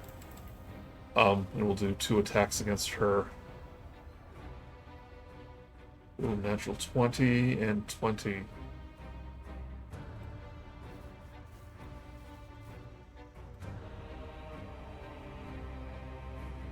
That's a lot of damage. She's not quite down, but she is hurt. It does the X strike thing from Chrono Trigger, where the warriors draw their sword and then just lunge forward as Vladimir marches past her, and then will attempt to hit you with a greatsword attack. Vogel, 14 will probably miss. Just misses. Okay. He only gets disadvantage if he takes the fire damage, right? From If he yes. reenacts the heat metal. Okay. Yeah, and when I ended my turn, he was not in visible range. But at this point, as he passes by the open mausoleum door, catches a glimpse of you, Vio, through the flames. And he's just... So Vio can see him. Oh, sorry, actually, it was out of his turn. Now. Yeah. Yes. Well, Vio, not Grude. He sees Vio in there. Okay. And, he's like, No! No! And he starts to turn towards the mausoleum door, but that was probably most of his movement, so, yeah.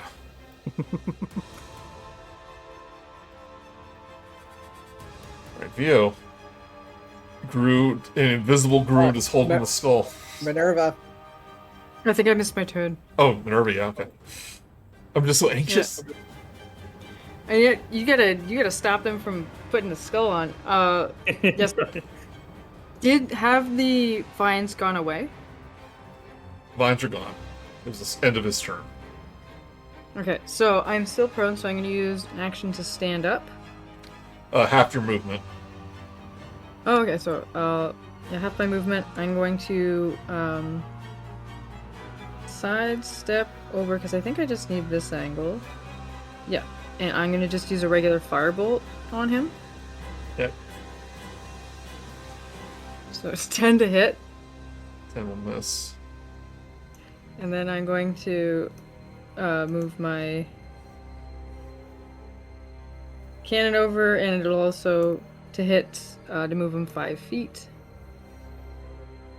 14. 14 will miss. I'm just shooting all around him to just distract him. That's the end of my turn. Yeah, that's what you're doing. Yeah, that's the ticket. So seeing that you have entered the mausoleum, I'm going to put him in phase 2. Oh, there's 2 of them. Oh, yeah. Okay. And That was his stunt double. from the ground, 2 spectral warriors emerge on either of his side. And he basically points towards the mausoleum and goes, "Stop them!" Well, they're going to enter initiative, though it might not matter.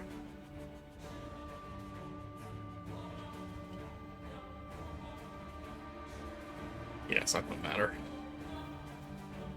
Alright, Vio.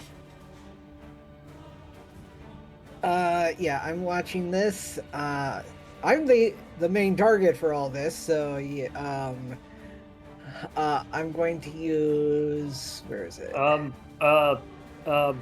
It doesn't have to. Oh, go ahead. What was that, Joey? It doesn't have to be Grude who puts the skull on. Yeah, So as I say, you're both there. Yeah, just holding it in my hands. Is the skull invisible? It is, but you're right next to it, so you can feel it out.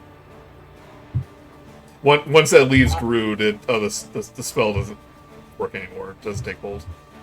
That's true. It was technically in a pocket dimension when it turned invisible. That's true. So there's just a giant floating skull there. Yeah. That's what he sees. Yeah.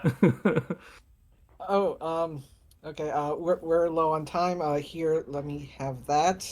Thank you, and use my action to dunk it in place. Okay. You accidentally drop it because you got butterfingers. Bun fingers. I'm hungry.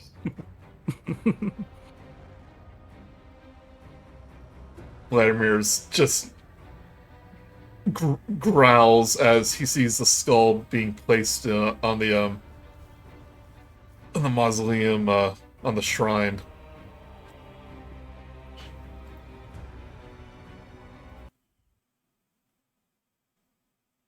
Please wait 12 turns for dragon to load. Yeah, loading skull. Do not leave city. Buffering. No. Do not disconnect. Yeah, charging. Nope. Silver light thrums within the mist that crawls across the floor below you as tendrils of pearlescent fog rise towards the massive skull. The stone of the crypt trembles, the temperature plummeting as two silver pinpricks of light flare to life within the skull's great eyes. That's right, I have some music for this.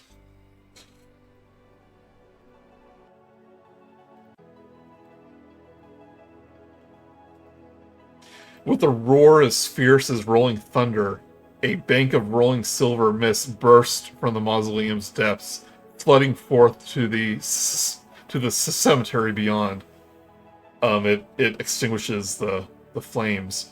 The thick fog churns, flashing with silver light as an enormous form slowly coalesces in the air above.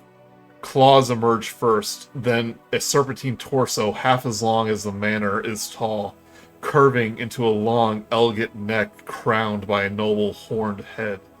Mighty wings extend from strong, stalwart shoulders, their ghostly scales shimmering with an ethereal silver light as they fill the sky above.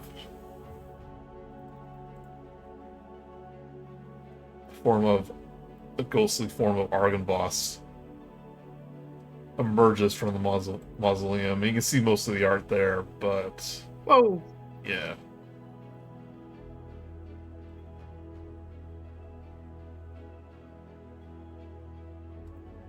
That's where we're going to take our break.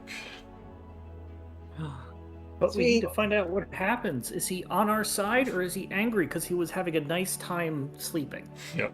Are we gonna who find dares out if he knows who disturb my slumber as he rolls for initiative? Are you the one who woke Oh. me? Right, I didn't know if we were going to get here tonight, but here we are. Right, take a little break. Good old. Oh, yes, Dimension interrupting Door. happy time. Yeah, but Dimension Door is great because it's like if I ever like you can get out of anything that's grappling you, or if you're stuck inside, like you're swallowed by a giant creature. That's great, and you can take someone with you, and you don't have to see. I'll take you with me. It's one of the most powerful teleportation spells. Yep. The fact that you don't have to 500 see feet. it is pretty powerful. Yeah, And a lot better than earlier versions because you would have to I think it was like you need to know the location for like several weeks or something like that to be able to teleport to it safely. Yeah. Otherwise, you have to roll like a D12 or something like that to find out whether or like a D20 for accuracy, and if you're below a certain amount, then you roll how many feet in which direction you end up teleporting to, and it can include down. Yeah. Yeah, you could literally you could teleport into a wall and get yourself permanently stuck. Yeah.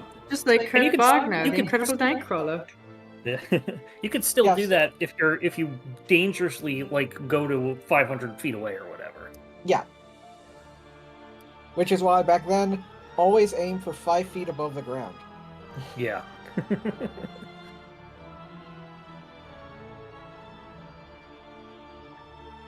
Yeah, I was wondering if there was going to be something to do that. Like I have Misty Step, but obviously not the same thing. And can't take anyone with me.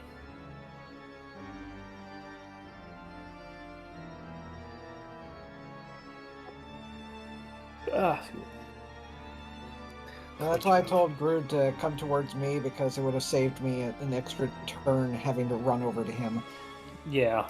Well, there's nothing I could do, so you being like, hey, get over here, I'm like, yeah, sure, whatever. It's just like the final thing in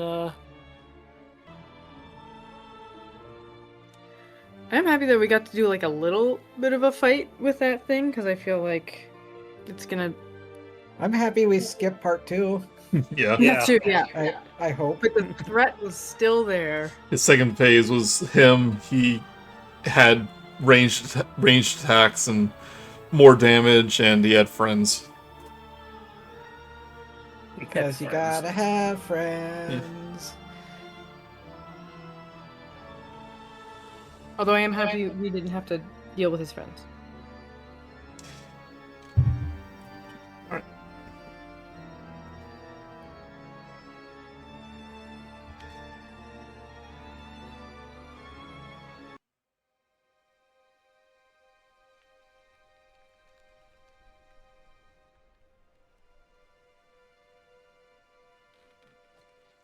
Yay, he's back. Yeah, the pseudo dragon's doing little flips, happiness once he appears. As Argynvostholt spirit appears, just larger than life, the spectral warriors that appeared for just a moment around Hornsguard drop to their knees, lower their head. Vladimir immediately stops his attack, and he drops his greatsword in disbelief, staring at the dragon. So it is a spirit. It almost seems to be emerging from the fog itself, but it's a spirit like the pseudo dragon is. The ghostly dragon bows its great neck, its eyes glinting with sorrow. "My knights," it rumbles, "what has this land done to you?" Vladimir Rusted Gauntless curls into a fist. "We have fought!" He swears hoarsely, his voice trembling with exhaustion and pain. "We have endured." "You have fallen so far into shadow," the dragon responds, "that you cannot see what... Can you not see what you have become?" A deep and sorrowful rumbling emanates from its great chest. "You have forsaken courage for fear, and faith for despair, and so you have forgotten me." "Never!" Vladimir swears, tears fall from his eyes, staining the damp earth below. "We would never, I would never, give up the faith." The dragon studies him for a moment. "No," it rumbles, finally. "Your faith is strong indeed. To have borne... your faith is strong indeed, to have borne you for so long." Its great clawed hand descends from the earth above, from the air above, its talons extended towards Vladimir with clear invitation. "But the time to fight has ended," the dragon says. "You have endured long enough, my brave knight. Now, it is time to rest." Vladimir stares at the hand before him, his body trembling. Slowly, he raises a gauntlet towards it, then stopped. "What have I left?" he bites out. if not the suffering of the one who took all that I once loved. The dragon gazes lingers somberly upon him for a moment, then slowly shifts to rest upon you, as if inviting you to speak.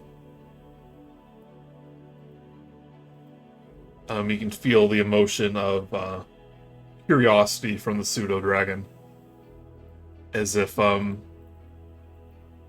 Argynvostholt is now curious about if Vladimir deserves rest. Is he asking all of us? The players, yeah. I believe you're a bit cranky, and I think you need to have a nap. My end will never watch. I will defend this land for eternity. From who? The monster who took it over, who killed my family, who killed... He has a moment of realization. Killed the one I love. Took him from me. My beloved Vogel. He's looking at me. I thought I was looking at the dragon with that. Yeah. No, he's suddenly remembering. Oh yeah, he had a thing with the other guy. There was a painting. You think? Yeah. Yeah. It was possibly implied. Jokes aside, I think you've done your share to keep the world as it is. We'll take it from here.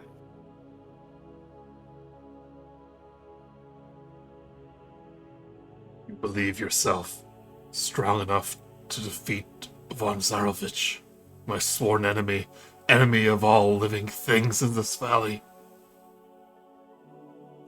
I mean, you said it yourself. We went into his place and had to perform self-defense on all three of his wives.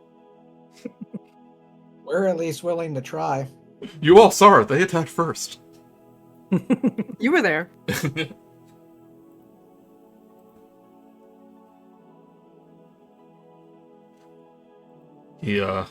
This land has stagnated, and there has been no movement on cleansing it of the monster. What better than several outsiders, newcomers, to cleanse it, where others have been unable to? It's not that we were unable, I was unwilling. My rage consumed me. All I wanted was to see von Zarovich suffer.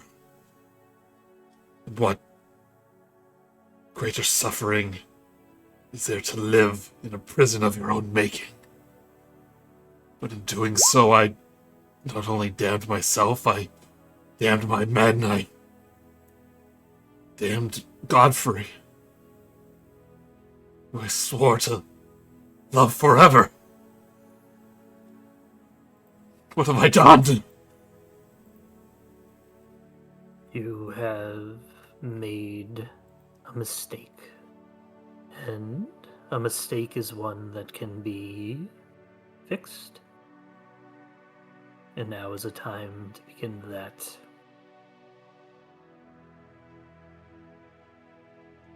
Argynvostholt kind of lowers its massive head.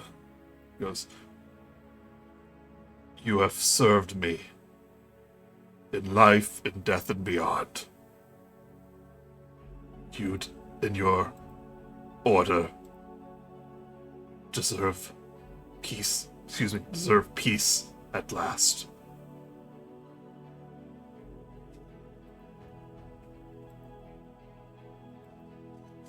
He turns to you all again. "And you swear you will slay the devil."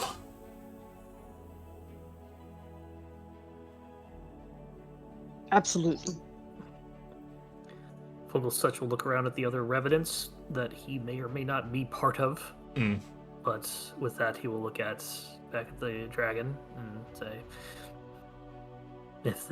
I have but one desire, but I can make it a second, and I shall. In time. And, Vladimir's jaw trembles, then halts. He considers the dragon's hand for a moment more. Finally, he murmurs, "From this until the end of days." He places his hand in the dragon's palm. "From this until the end of days," the dragon rumbles. Its other hand descends, and a single enormous claw brushes tenderly against the side of his cheek. "Your watch has ended." Vladimir's eyes fall shut, and he exhales, releasing a breath that aches with longing, grief, and at long last, relief. His fingertips begin to crumble away like fine ash, then his palms and forearms. His weathered skin flakes away, swirling into the cool, quiet air, as the dissolution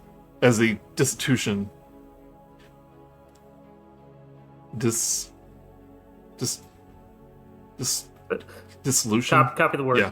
Takes his torso, he's disintegrating. Takes his torso, then his legs, and at long last, his ancient, tired face. His clothes and rusted armor, now empty, fall peacefully to the earth beside his fallen sword. And the kneeling knights also kind of vanish away into a ghostly mist. You feel the release of other revenants that have made their way to the manor do the same. Argynvostholt then turns his eyes to you, Vogel, as you feel a trembling in your own body, in your own, what remains of your bones. I look down. Am I also dissolving, or do I just feel the tremble? You feel a tremble, and you start to feel it, but you feel a resistance. And Argynvostholt turns to you and goes, "Do not be afraid. It's not the end for you. I have kept you safe for this time. And your watch is not over. And you will have answers. But first you must let go." And you feel a warmth emanate from the silver pocket watch. Take it out. Oh, pendant. I don't think it was a pocket watch. Yeah, pendant, yeah. I'll take it out. When did this start telling time? Hold it in my hand and stare at it.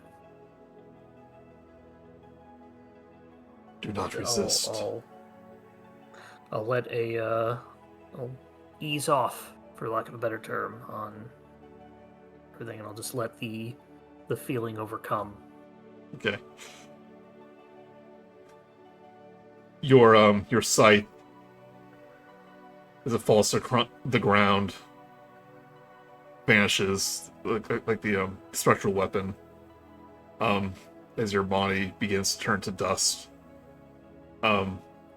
Irina puts a hand over her mouth, like in shock. Esmeralda grabs her hand, try to calm her. Deez has his little paws rubbing tears from his eyes. But the emotion from the pseudo-dragon isn't of sadness, but calmness as he tries to calm your emotions. And Hexes. There we go.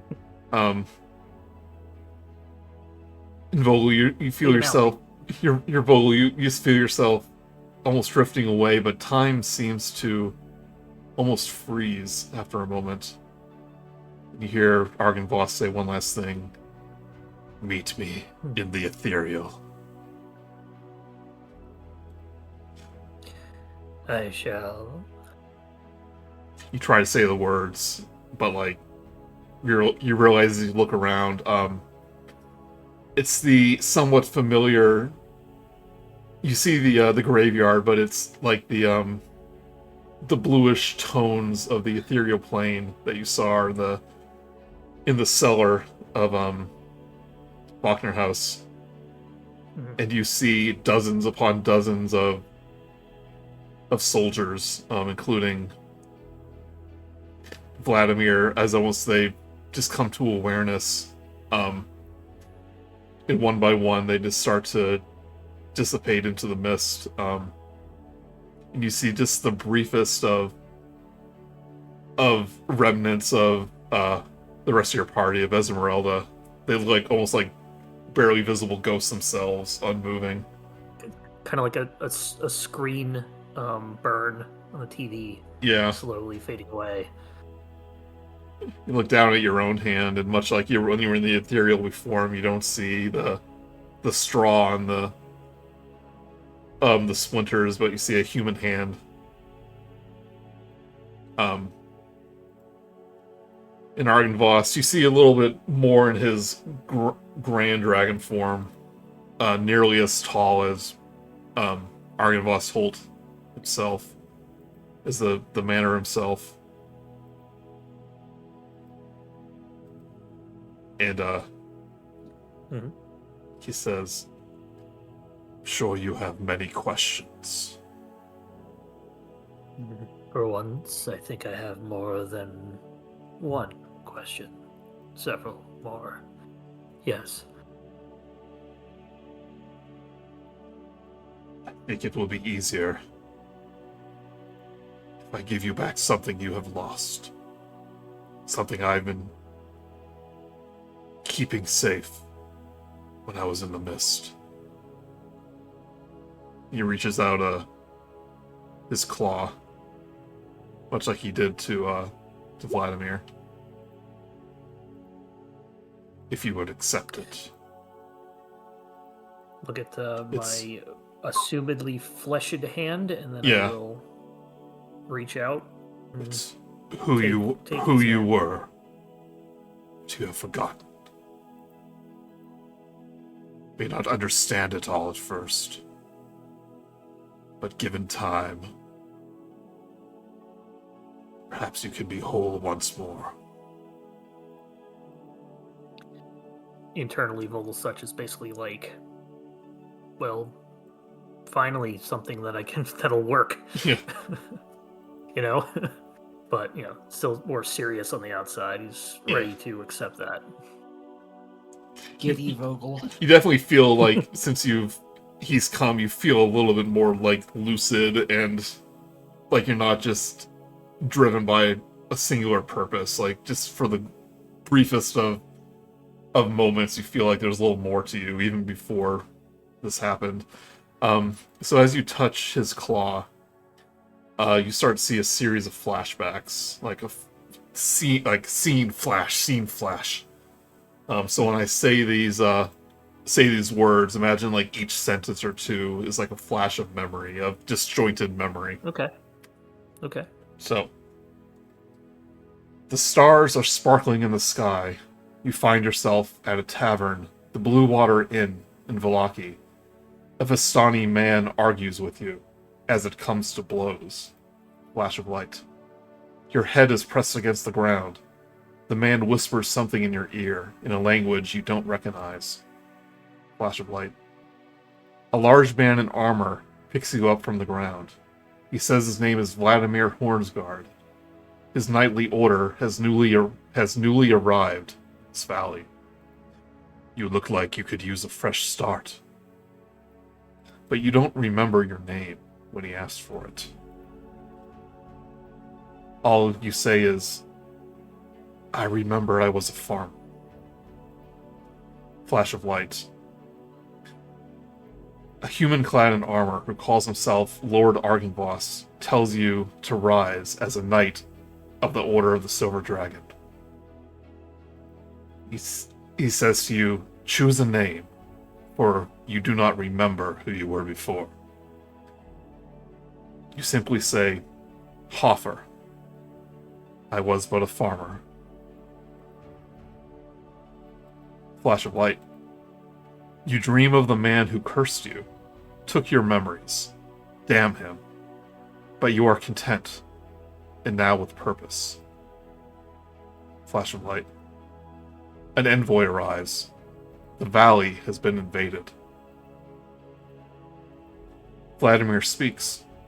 A young prince from Old Zerovia arrives with an army. Strahd von Zarovich is his name. Battles. Countless battles. The rage of your lost life fuels you through the violence. Lord Argynvostholt speaks. Von Zarovich himself amasses an army to the east. Argynvostholt is our last bastion. Today, we remove the head from the snake. You see Commander Hornsguard and Sir Godfrey Gelwin, their hands holding hands as their eyes are locked. The large man removes a ring from his finger. You catch his words. Keep this ring safe, my heart. For if we fall in battle today, our love will endure. From this to the end of days, says the other. Flash of light. Slaughter. Strahd's armies are too great. Godfrey falls to an elf of deadly elegance, and the prince cuts down the man who gave you a second life. You take down many before you are ordered to retreat to the manor. Where Lord Argynvost once stood, you see a silver dragon. What seems to be a legion fights him before the Zerovian prince takes notice. The east side of the manor lies in ruins as the titans clash. It's not every day you see a dragon fall. And then you see the man who killed you. You never knew his name, never knew his story. All you knew that he was young, he was scared, one of the countless nameless soldiers conscripted into Strahd's army. You look at your chest as a blade penetrates your heart. Darkness, but the rage remains. You were brought low by no one. A life cut short. A soldier. A Vistani you quarreled with who stole your life. His face is etched into your mind. Von Zarovich. A conqueror from a distant land. Are they the same face? It's hard to remember. The rage is too great. You awaken to a darkened sky. Decaying bodies surround you. You want to murder. Only one man can satisfy your bloodlust. You hunt for him. You find signs of a Vistani caravan. You see him, laughing around a campfire. The man who fought you in a bar. The man who stabbed you through the heart on a battlefield. The man who killed your commander. There were no survivors that night. Yet you feel no satisfaction. Maybe you were mistaken. I shall hunt again. You are on the ground, surrounded by Vistani. One of them speaks. Pierce his heart. Let him never murder again. Darkness. But you rise again. And again. And again. Another Vistani speaks. The beast cannot be slain. Then subdue him. Make sure he never escapes. You are restrained. Arms and body bound several feet above the ground near a path in the misty woods. Time passes, and Vistani travelers look at you in fear and disgust. Cover his face, says one. We hide this abomination from the world. Another places a burlap sack over you. For years you only see darkness, but soon what they say as they pass changes. Mother, what is that? Only a scarecrow, dear. Leave it be. How long has it been? It's been dark for so long. And after a time, you stop moving at all. What's changed? Your body decays. Your muscles replaced with straw. Until you feel nothing. The world is dark. Still. Until a silver light awakens you. You hear the voice of your master. The others of the Order no longer heed my words, but you are different. Your mind is in conflict. You have an imperfect form, but one that can heed my words. Our enemy Strahd von Zarovich has awakened. Find heroes, and seek out your brothers and sisters at Argynvostholt. I grant you what little power I have to fulfill this mission. You hear the words, but they mean little to you, and it's not long before they are forgotten entirely. You see for what feels like the first time. Only one thing matters. The one that killed you. Who cursed you? Who bound you? What was their face? The mists are thicker here than you remember. You wonder about you wonder about the now unfamiliar lands, but the rage you felt has been tamed, focused. You will be patient as you search for the one who killed you. You rest on your pike again. You hear footsteps. The figures look strange. Are they the ones that killed you? Perhaps you should ask. Just to be sure.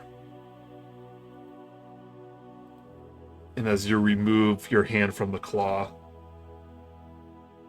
you're just filled with the memories of your life after that Vistani curse. Till your meeting with the party.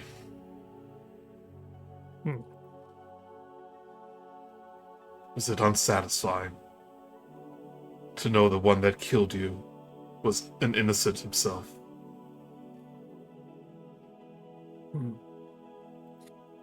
It is not disappointing, but not fulfilling. The curse and your oath were in conflict. You were not bound by Vladimir's rage. At least not fully. I was lucky enough to find you as I awakened. You have been challenging at times, I admit.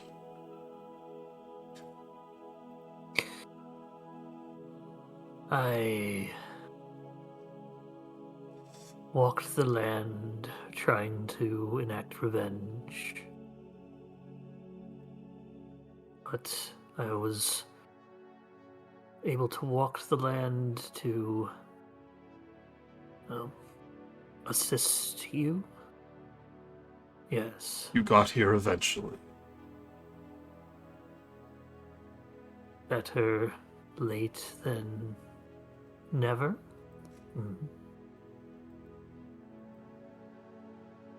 I apologize for taking so long. He gives bows his head slightly. You are now presented with a choice. You cannot return to the body you once inhabited. Now turn to dust. With my spirit restored, Hornsguard and the Knights of the Order are no longer bound to their oath. And you too shall return to the mist. But your fate now leads to von Zarovich. I can offer you a choice. I can continue to extend my power to you. You shall exist as you are, but no longer bound by the oath or by curse. You shall become a Revenant, powered by my flame, and exist as long as my soul burns. But there is another path. I am to become the shining beacon of hope of Barovia, and you can become my champion. I can return you to life, along with the fullness of your memories, to become my vessel. You will be the shining sword that frees Barovia from the darkness. So he is offering you the choice to essentially continue as you were, as a more lucid Revenant. Not fully a scarecrow. You will have a body this time. Meant to be more zombie or yeah. You'll essentially take the bodies of one of the order members, or can return you to a living mortal being. And there will be several options as a player you can make. Yeah. I want to, like, looking at this from Vogelsuch. His initial quest, for lack of a better term, was to get that revenge. He now knows, with his memories and these flashes brought back to him, that he did get his revenge. It was unsatisfying enough that he just needed to keep going. He knows that he would never get that satisfaction, that final thing. There's no point in that sort of mentality anymore. However, he does also know that part of this has Strahd to blame, more so than the Velakis, or Vistani, excuse me, because he's sort of his way of doing things has kind of made this worse. So he will actually reject going back as a scarecrow. Okay. And he will accept whatever changes that this dragon that has kept his soul alive. Mm-hmm. And he will go, I long ago have fulfilled my vengeance, and it did nothing. I wish to have a more fulfilling destiny, purpose. I will become your vessel. And he'll take a knee. Okay. Says, understand, I will become your patron for as long as my spirit is able. But much like Von Zarovich, I fear that I'm not long for this realm. You will remain mortal, but powerless once I am gone. I wish nothing more than to have the life I thought I lost. If I can fulfill one last purpose and then retire, then that is more than satisfactory.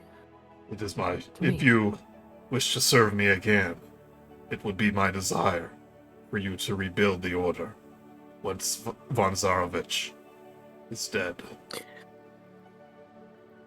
I can think of no other higher honor than to do so. And I will accept that. Okay. So, above game, I'm going to give you some... reborn into an ooze person! I'm going to give you some player freedom. But the intention is that you become a paladin, a cleric, or a celestial warlock. Basically something with a holy patron. Right. You don't have to decide that now, since we're about to take a little break from games for a little bit. But this will mean you will have a different body. Do I come back as the human body that I once was, or will I be reborn into as if this were a reincarnation spell? Similar to a reincarnation. Alright. Plasmoid it is. Plasmoid it is. No, wait, kobold! Ah! No, I will pick something appropriate. You don't get to pick. What? Okay. Something that eats and sleeps? Yeah. You don't get to choose in reincarnation. What do you think this is? Player agency? Screw it. I want to be a scarecrow. Too late. You've already made your choice. Damn it. That's why I'm giving you. That's why I asked you a few weeks ago about how much you want to know about this.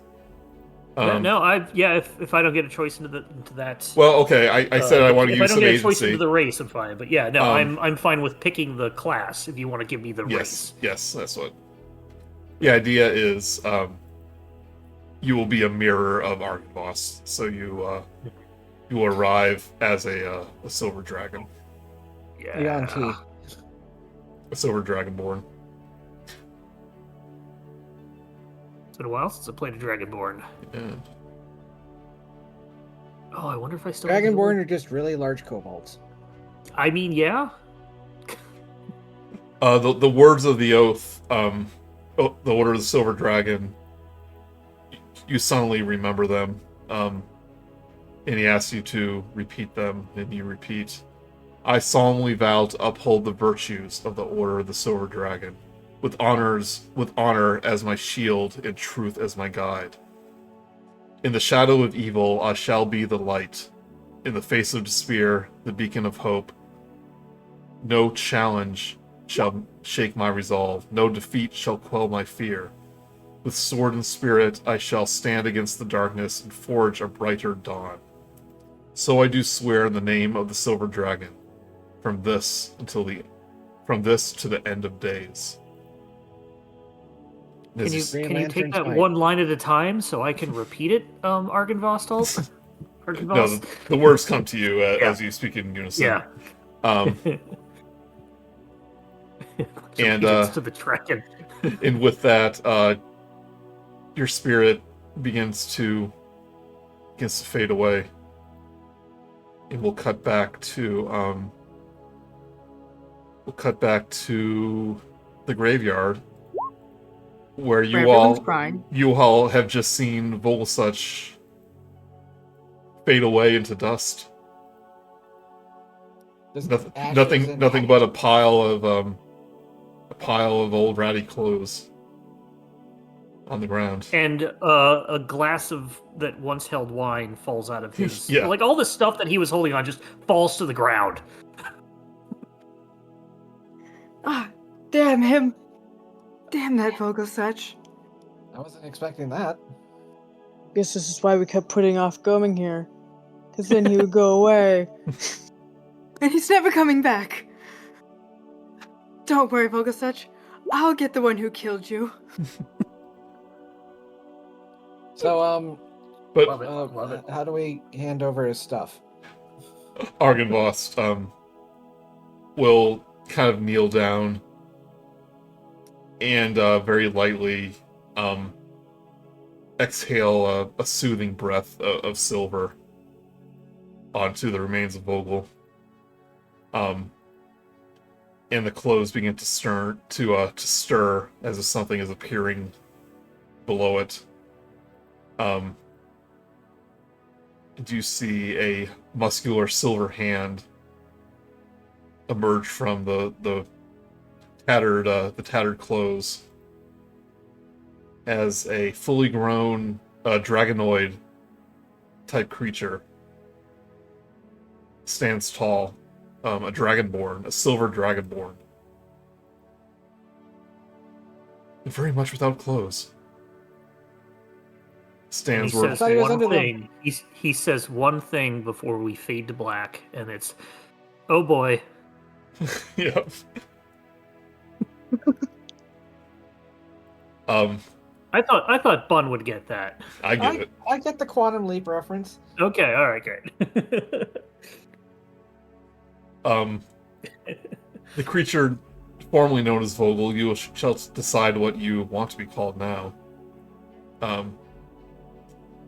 You kind of stumble as you awaken in this living body. And Esmeralda kind of helps to steady you. You now tower over her. You're at least 7 feet tall. You're pretty much you're pretty much the height of Grude right now.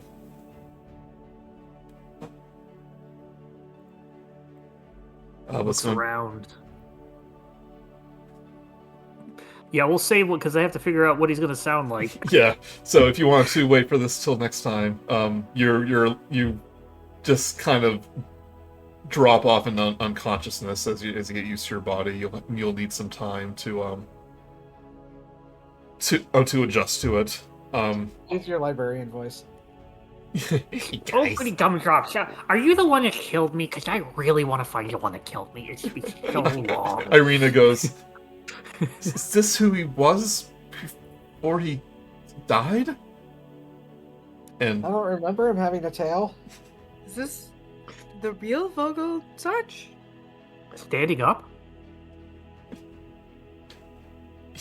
Sitting down, he never sits. Like we try to make him. Saying he was given a choice, and he chose to serve me.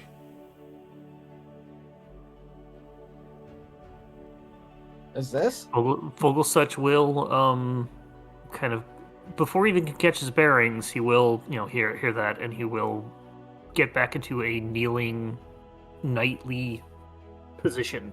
Yeah, the memories of your time in the Order are starting to flood back to you.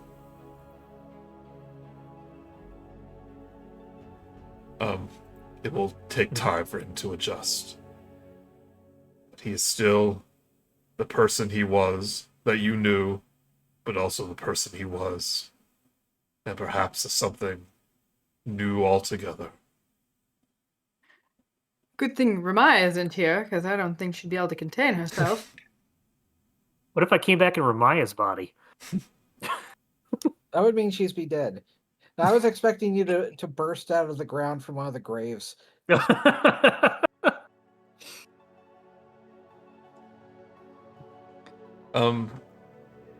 As you're kind of getting accustomed to Vogel's hot new body, you see a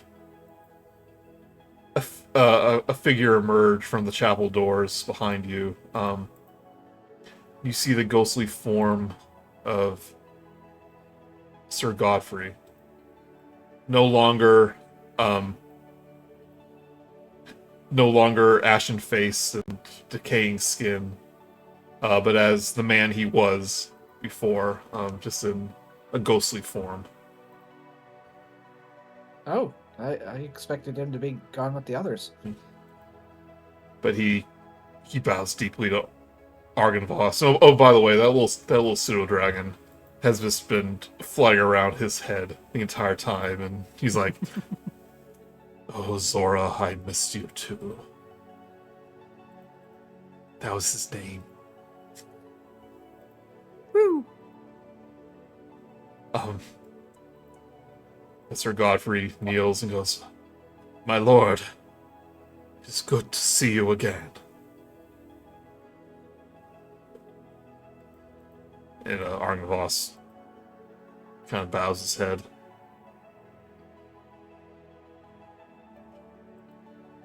"I'm surprised to still see you here, Sir Godfrey. I felt there was still more for me to do here. To help our new friends. Offer assistance if they need such." Argynvostholt speaks again. "What of your husband? Don't you desire to be with him again?" "I will, in time.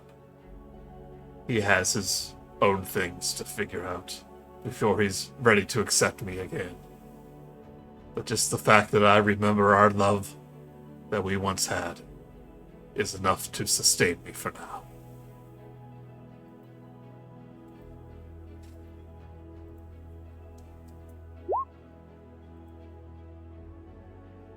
And he walks over to you all. "My friends, I must thank you for what you've done. If there's any way I can repay you. Any question you may ask." Everybody slowly looks over at Vogelsuch's new form, waiting for him to ask the one question. No, he already asked that before. I believe you asked about the Amber Temple. Okay, I was going to ask, but you got very angry last time I asked about it. But yes. I was starting to forget to ask because nobody wanted to talk about it. Even a ghost shooed us away for it. I see now that you are more than responsible to learn of the secrets of the temple. I do not fear as much as I once did, now that Lord Argynvostholt himself trusts you. But I can only offer what I know.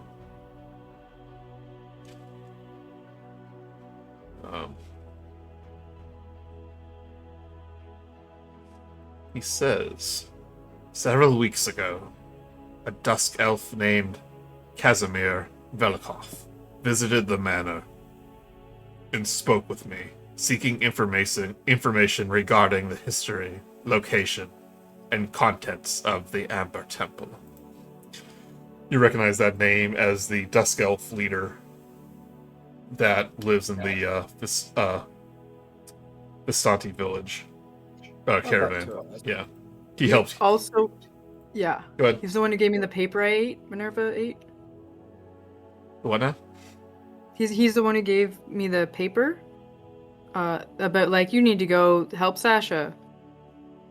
Is that him? That was the Vistani leader, the human. You met an elf briefly when you were searching for Ava. He offered you some help. Okay, yep. Oh, that's smart here.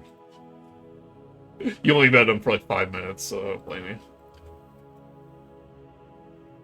It was this man. His hand was suffering from frostbite. I don't even remember seeing Is that this why guy. I was on fire? Cool. What was that? What was that, Mark? I don't even remember seeing this guy. It was very He's briefly. cool. Yeah. Yeah, he's cool. Yeah, he was kind of in awe of seeing an elf after so long and stuff like that. Oh, okay.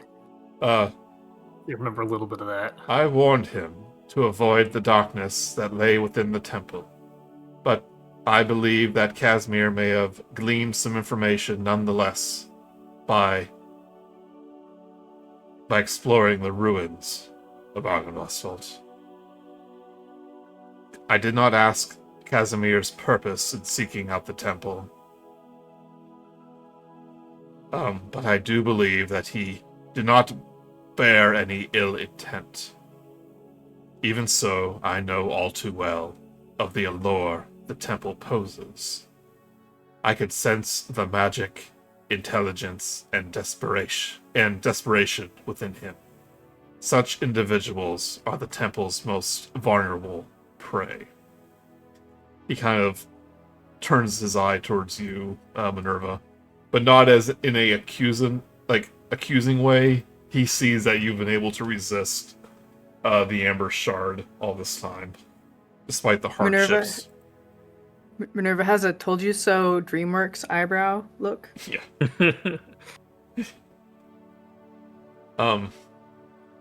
He says, the Amber Temple is located near the peak of Mount Gacchus, at the end of a trail now long lost to the ages.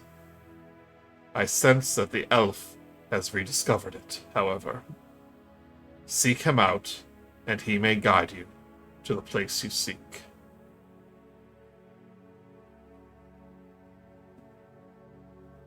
So it turns out he doesn't quite know where it is, but he knows who to He knows a seek guy. out. He knows a guy. No guy.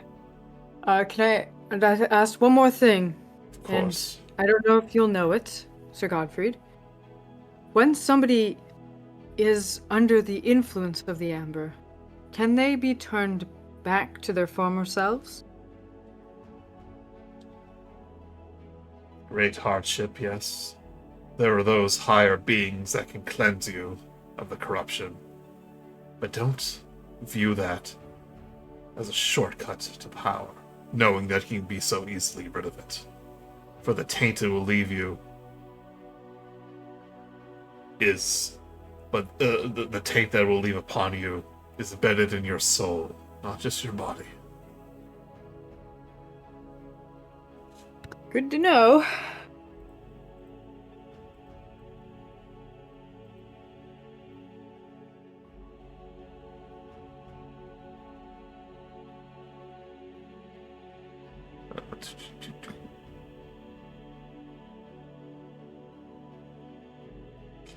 Argynvostholt will kind of step forward. He says, I too would like to offer assistance not only to you, but to the people of Barovia.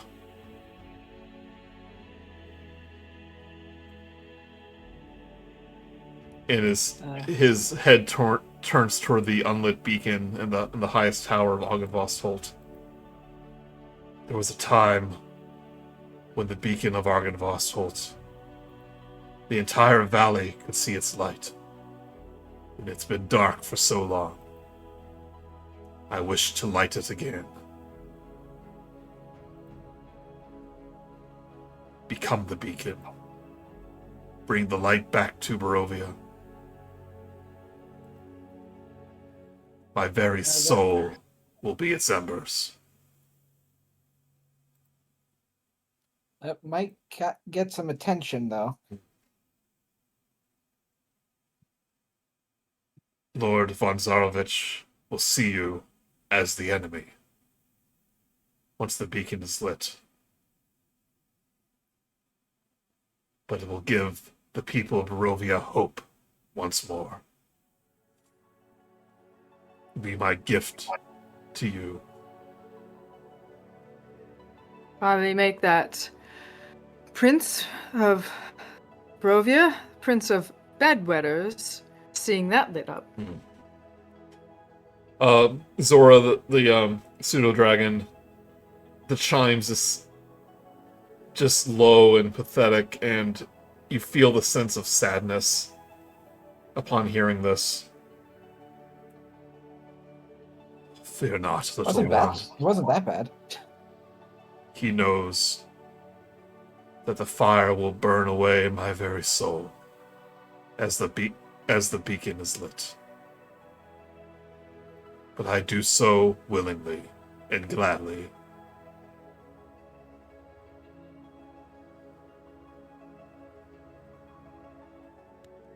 If we finish this before the light goes out, will you be okay?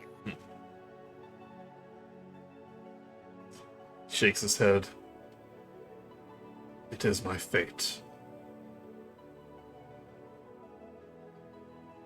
In half the time of the moon's cycle, I will be gone, and the light will fade.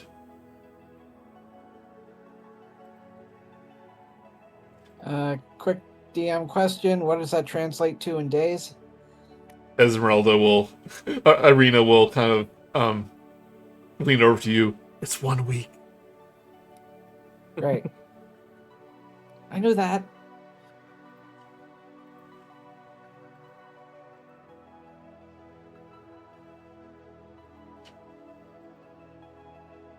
So when the beacon is lit, you'll have 1 week of its boon.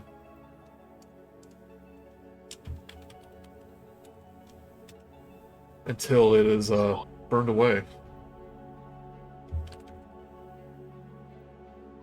Then it shall be our best week to date.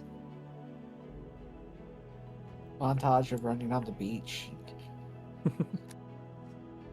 Beach episode. Frolicking 2 fields. Pseudo-dragon, as Argynvost kind of turns towards the beacon, Zora kind of flies up to his snout and, like, trying to stop him from ascending. He goes, "Oh, little one, you deserve to live Keep Sir Godfrey company, and we shall see each other as the mist lifts. You feel the sensation of the emotion of sadness, but then acceptance, and then love. As the pseudo-dragon kind of nuzzles Argynvostholt's snout. Goodbye, little one. Godfrey kneels. My lord. The dragon turns to you. Thank you. Oh wait, there's a little more, sorry. I will offer you another gift that I keep forgetting about. Bogo!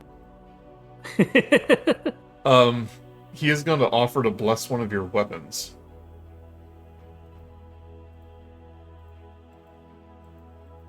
With the flame of a silver dragon. Well, I think that'll go to Vogel, probably. feels like it should be his, yes. Yeah, and depending on what character choices I take, maybe that's something I wouldn't need. So maybe we decide on that next time. Okay, Because, like, if I get something where it's like, hey, I'm going to have holy weapon anyway, you know, it's not going to necessarily need it, so I'd like to figure out... I don't think your class is going to give you that kind of weapon. Spells, class, we'll see. But either way, I mean... This way it's permanent.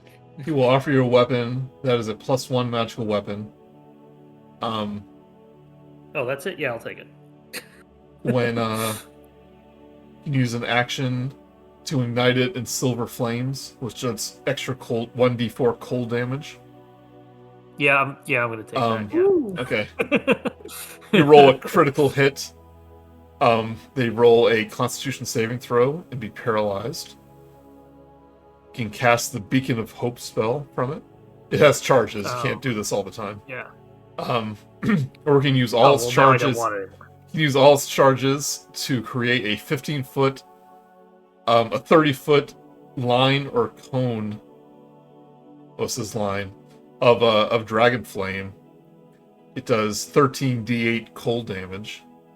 But you can only use it once ever. Okay. He offers to bless a weapon, including Vladimir's greatsword, which did not dissolve. His +2 greatsword is lying on the ground next to his armor. So you could potentially want that. The man who used to be Vogel. If you want to think about it a little bit, we can do this next time. Yeah, especially if we got... And if you want to retcon your resurrection a little bit, since it was all pretty sudden, we can do that too. No, I'm fine with being a Silver Dragonborn, and I think I know what class I'd like to be. Okay. Should I say it now? Assassin? Rogue? Wait till you get home. I think I'm gonna go Paladin, Oath of Vengeance. Oath of Vengeance, alright. I think that's very fitting. Nice We're negotiation. gonna have an overpowered paladin with divine smite. Great. Take it. You deal with that. You learn to deal with that as a DM, Joey. Yep. Hey, at least these bosses have like 300 hit points. You won't kill in one hit. Unless you crit. Unless I crit. Yep. Alright, we'll might have a shorter session next week because this is kind of the end of the chapter. But we can kind of wrap things up. Maybe do a little bit of the next everyone. A little bit of the next one. Up. Yeah. You all level up. Woo! Oh man, that's Finally when level Vogelsuch was going to get his best stuff. Yeah. And now it doesn't exist anymore. Well, that's why I wanted to give you a choice. I knew you. I didn't know if you. Keep you. I'm super cool with this. This is appropriate. Okay. I like this kind of change. But I appreciate the option. Yeah. The in-character option. Third version of this guy. Yeah, Mark plays a third character.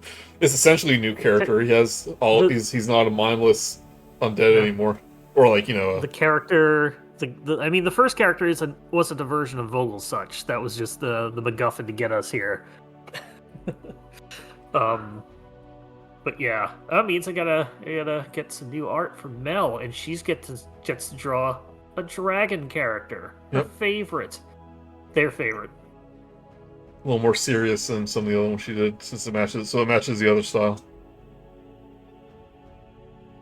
Spyro. Yeah, Spyro. Yeah, because they love those characters. Spyro Dragonborn. Oath of Vengeance. Yeah, no, that was Oath of Vengeance. I think I'm gonna go with because it fits too well, and I'm trying to figure out a name. I was looking up names for stuff related to diplomas and certificates like that, because when the Scarecrow got to Oz gave him a diploma. But I don't know if I can make it work as a in German, because that's what Vogelsuch is based on. Vogelsuch is German for Scarecrow. Every time we just called you Vogel, we're just literally saying bird. Yeah.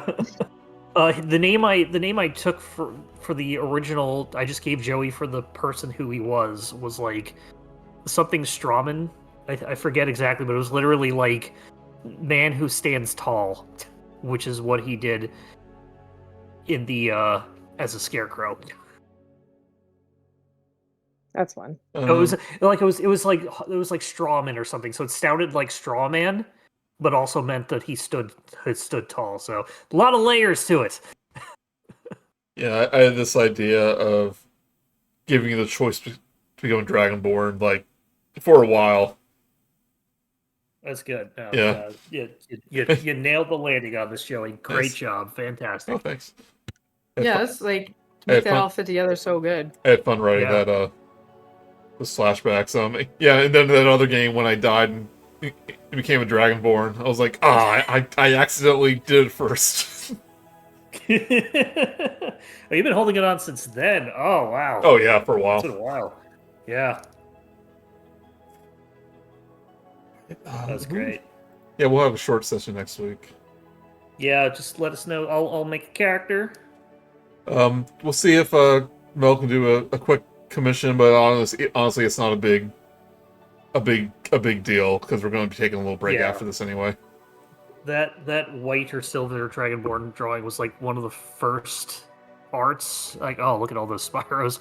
It was one of the first D&D character arts I got from, I forget who. It was like a friend of a friend at the time.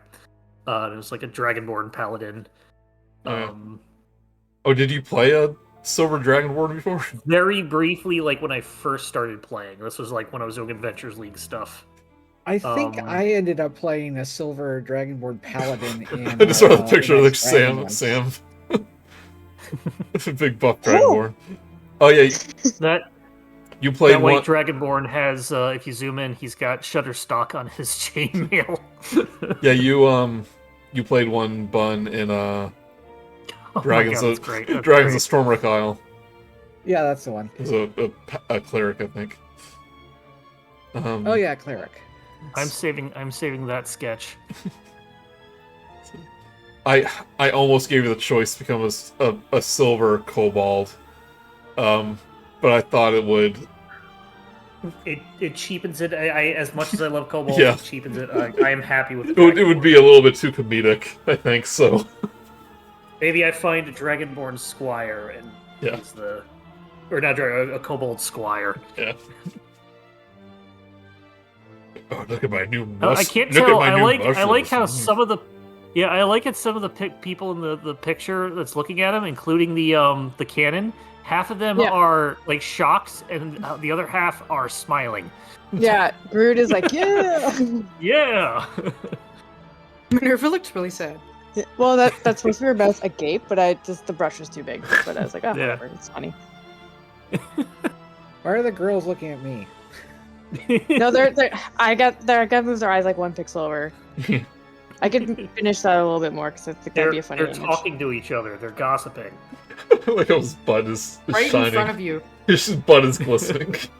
Yeah, there's like a shine on it. Yeah. Here, I'll put it for the users. It's new. Get demonetized. has that new car smell. New Dragonborn smell. Oh.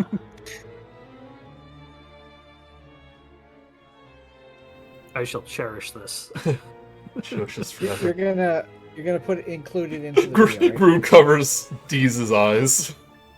I could. Okay, let me put that. I got it still up here. So, Grude. Okay, get the hand up. Honestly, the fact that the cannon is there is probably my favorite. I know. I thought that was funny too. That's up It's got there like his with- little that's arms up. It looks like a taiko drum. Yeah, it does. It's up there with one episode made a joke about Fry on Futurama. Fry's all the women that Fry have had sex with, and there's Oh, yeah, a the radiator there radiator. because there's a joke that he made love to the radiator woman from the radiator planet, but was actually a radiator. But they That's put the funny. radiator in the show in the shot. Great callback joke.